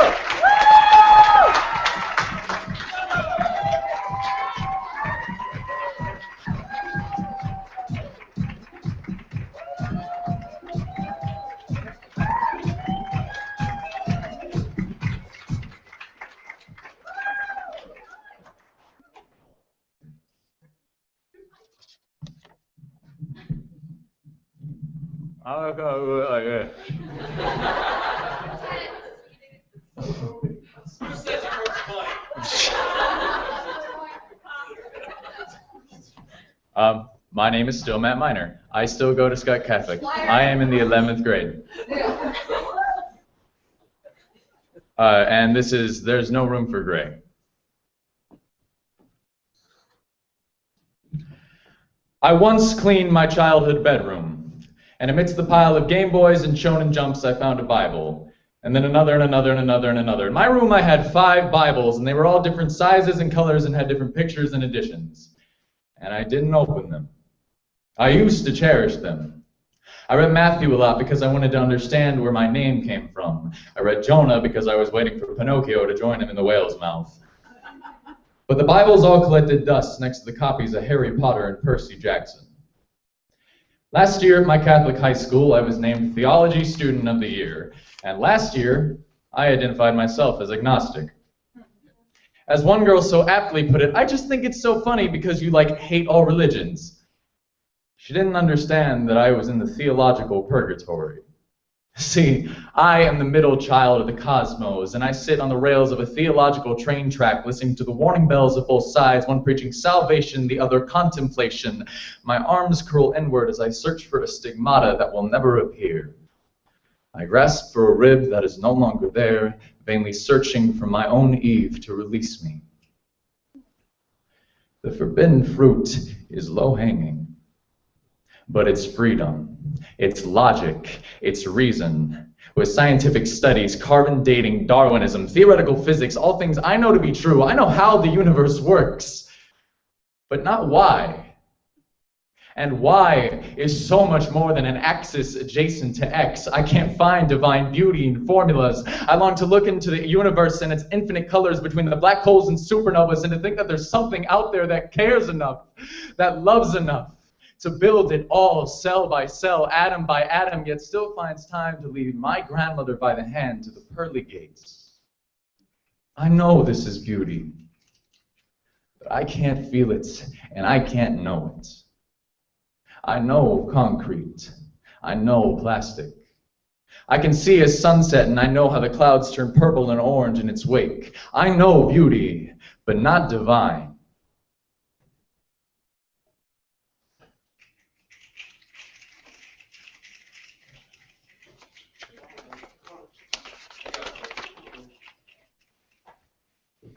I know how a hairless piece of flesh that proclaimed itself humanity decided to rise up and build skyscrapers and perfect themselves with medicines and plastics. They built me a mask that functioned as my lungs for the first 2 years of my life.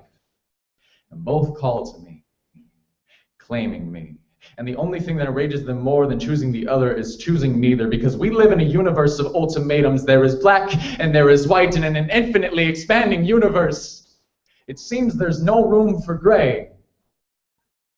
I'm sorry that I am. I'll try to be omniscient by Mass on Sunday morning.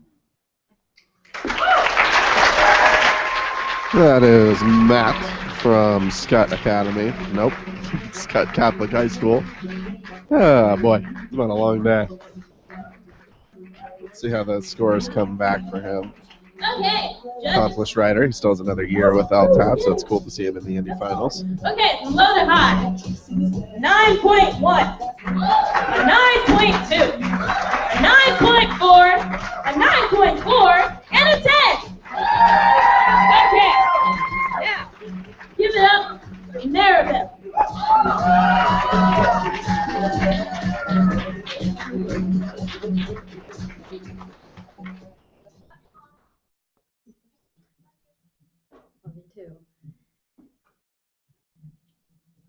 Once I underestimated or overestimated how short I am. Okay, so my name is Maribel Navarrete, and I'm representing Ralston High School, and this is my last time. So this is that poem.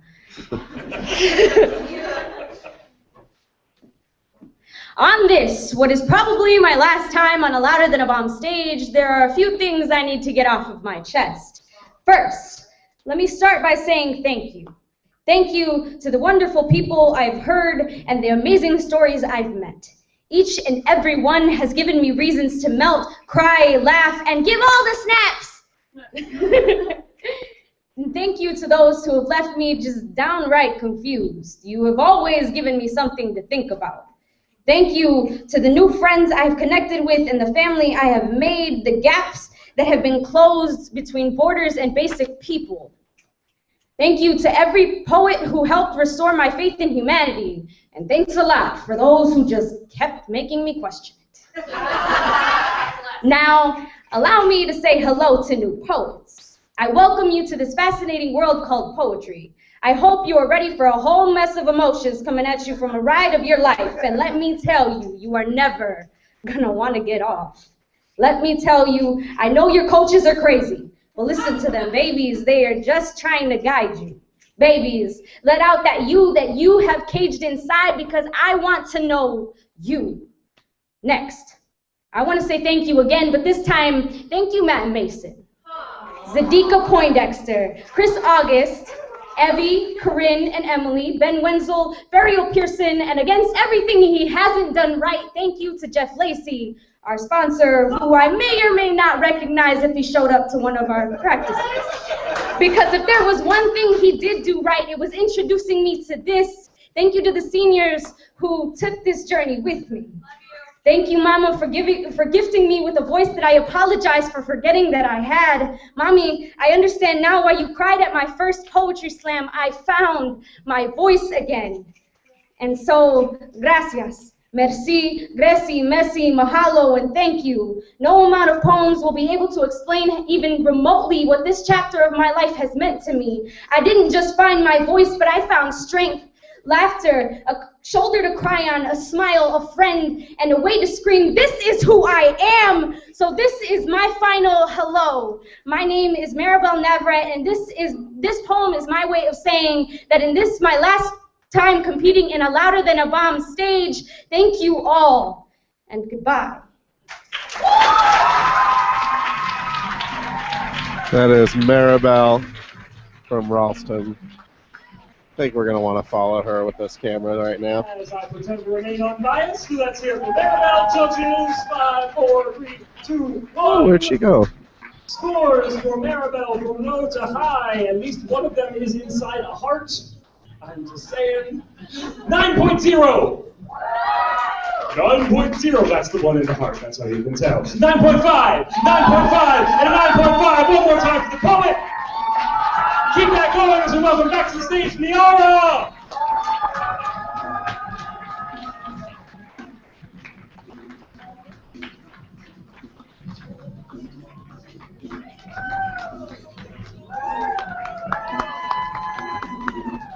That's a 27.6 for Maribel, but who cares?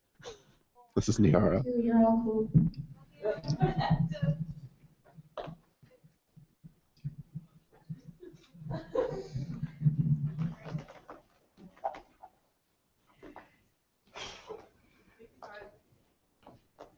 My name is Niara Williams.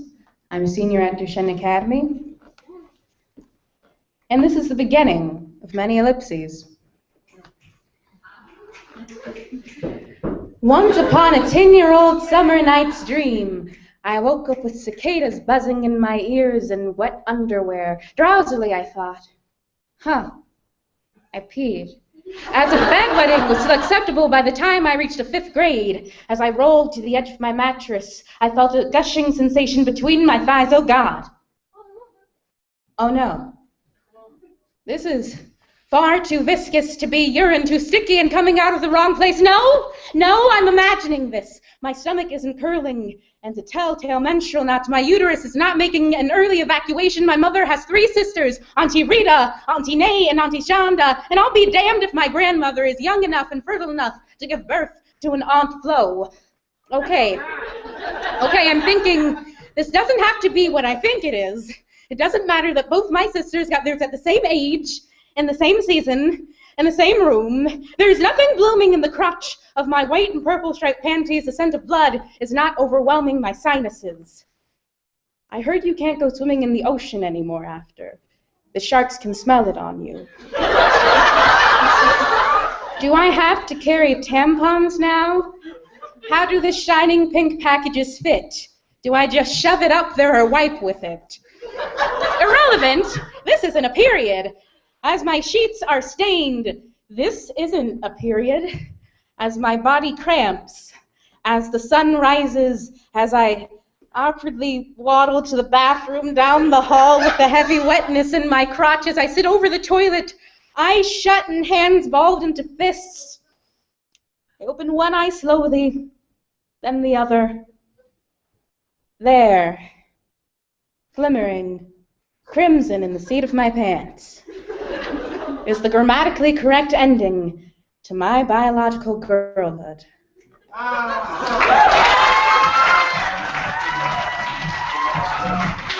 That was Niara Williams closing up her LTAB career in a whimsical sort of way that only she can. Oh boy, that girl, she's just great. Let's get the scores. Okay, judges score. Just wait. 5, 4, 3, 2, 1. Hey. Okay, from low to high, we have a 9.5, a 9.5, a 9.7, a 9.8, and a 10. Now give it up for Charlie.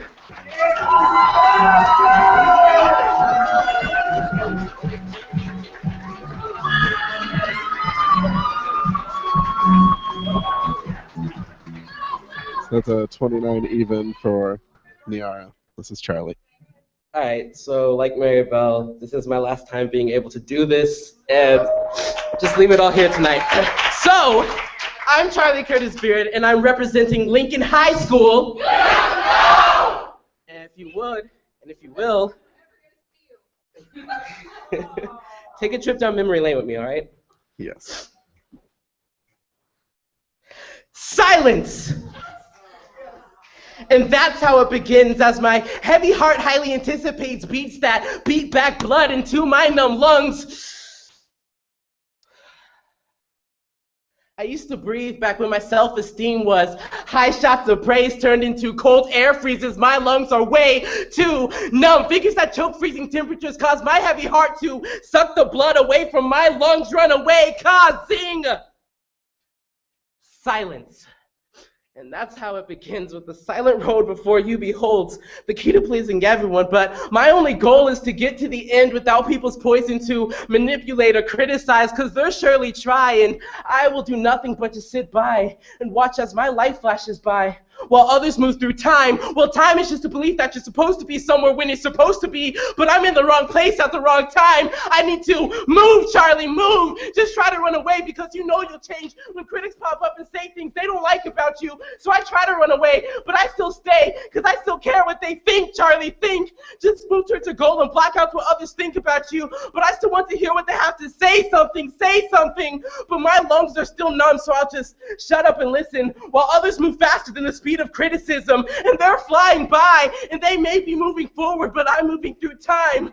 It's slowing, so I'll get to my goal eventually. But eventually isn't fast enough. I need to get there now. So I try to cling on to other people moving forward, but I'm stuck in criticism. And my main belief, which is now to better myself to please everybody, but everybody's watching and expecting something great, and I'm letting people down. I'm letting people down is the only direction and exception I can afford now, so I can't help but compare and tear myself apart, because I won't dare share my feelings, and my feelings are blaming my mind like it's a blame game. I need to move, Charlie, move, so you won't have to hear what they think, Charlie. Think about what they will say something, but my lungs failed to capture the air around me, causing silence. And that's how it ends, with the silent road before you. Behold the key to pleasing everyone, but I have no goals because it seems like everyone's moving forward except for me, and I stay behind so shamefully, doing nothing that can possibly better my self-esteem because I'm too busy changing that I forget me. So I promise myself that I'll be something amazing, and I promise myself that I'll stop changing and stop caring what people think on the count of 3. Are you ready? 1, 2.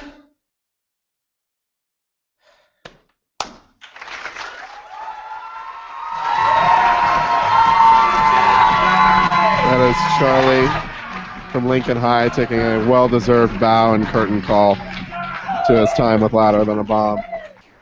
One of the constant mascots, constant cheerleaders, current holder of the Spirit of the Slam Award for his just unending enthusiasm and support for other students' work. Just love that kid to bits. Let's get those scores. Okay, from low to high, we have a... Okay, from low to high, we have a 9.3, a 9.8, a 9.8, a 9.9, and a 10. Please clapping for all the players. Come on, keep clapping, keep clapping. That's awesome. Yo, in just a moment, we're going to have some results. If we can get all of the poets who competed in our finals back up to the stage, if you're still around. So Leah, yeah, looking at you. Come on, coming up, and we're going to clap for everybody.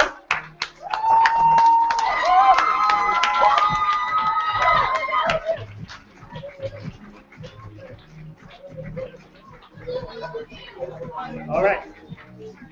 So first, there's just some love that we need to give. So we need to give lots of love and thanks for UNL for having us here, for our amazing DJ who is still playing a Simon & Garfunkel remix that calls to the last poem that was read and has been killing it all day.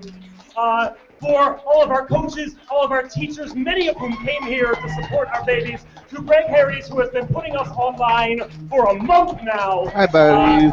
And to all y'all, oh my God.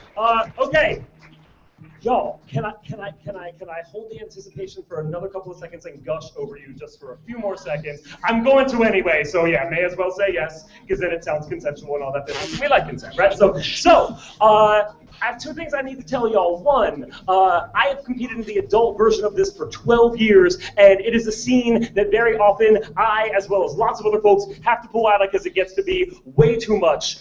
Y'all, the grown folks could learn from these amazing human beings behind me. If this was the level of love that was put into every national event, nobody would burn out, everybody would stay in this, so I am so thrilled to know that this behind me is the future of our art form. So, y'all, thank you. I also need to say that 9 months ago, I lived in Baltimore, Maryland. I knew nothing about the Midwest, and thanks to Matt Mason and the NWC, I was able to come here and do something that I love for a living. I get paid to work with these brilliant young people. I get to have a house by virtue of engaging in the arts with some of the most magical humans I have ever met. Thank you all for making this possible.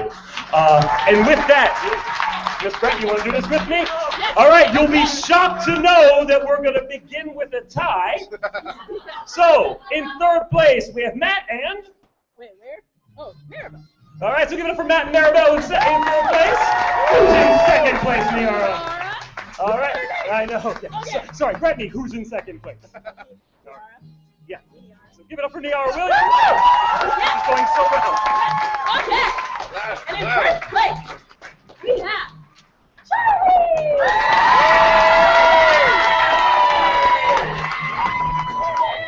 Don't give it to your food. Don't give that to your Charlie Curtis Beard takes the win. He's a three kinds of champion. Spirit of the Slam, individual, team champ. Hey! Rude! You didn't give me any Pop-Tarts!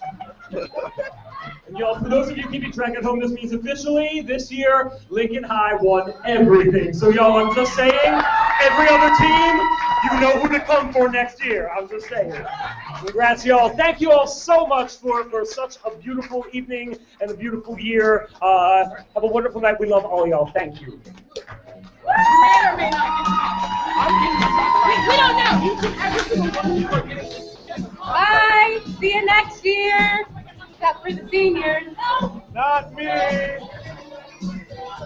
You're all awesome. I love you all. I'll miss you.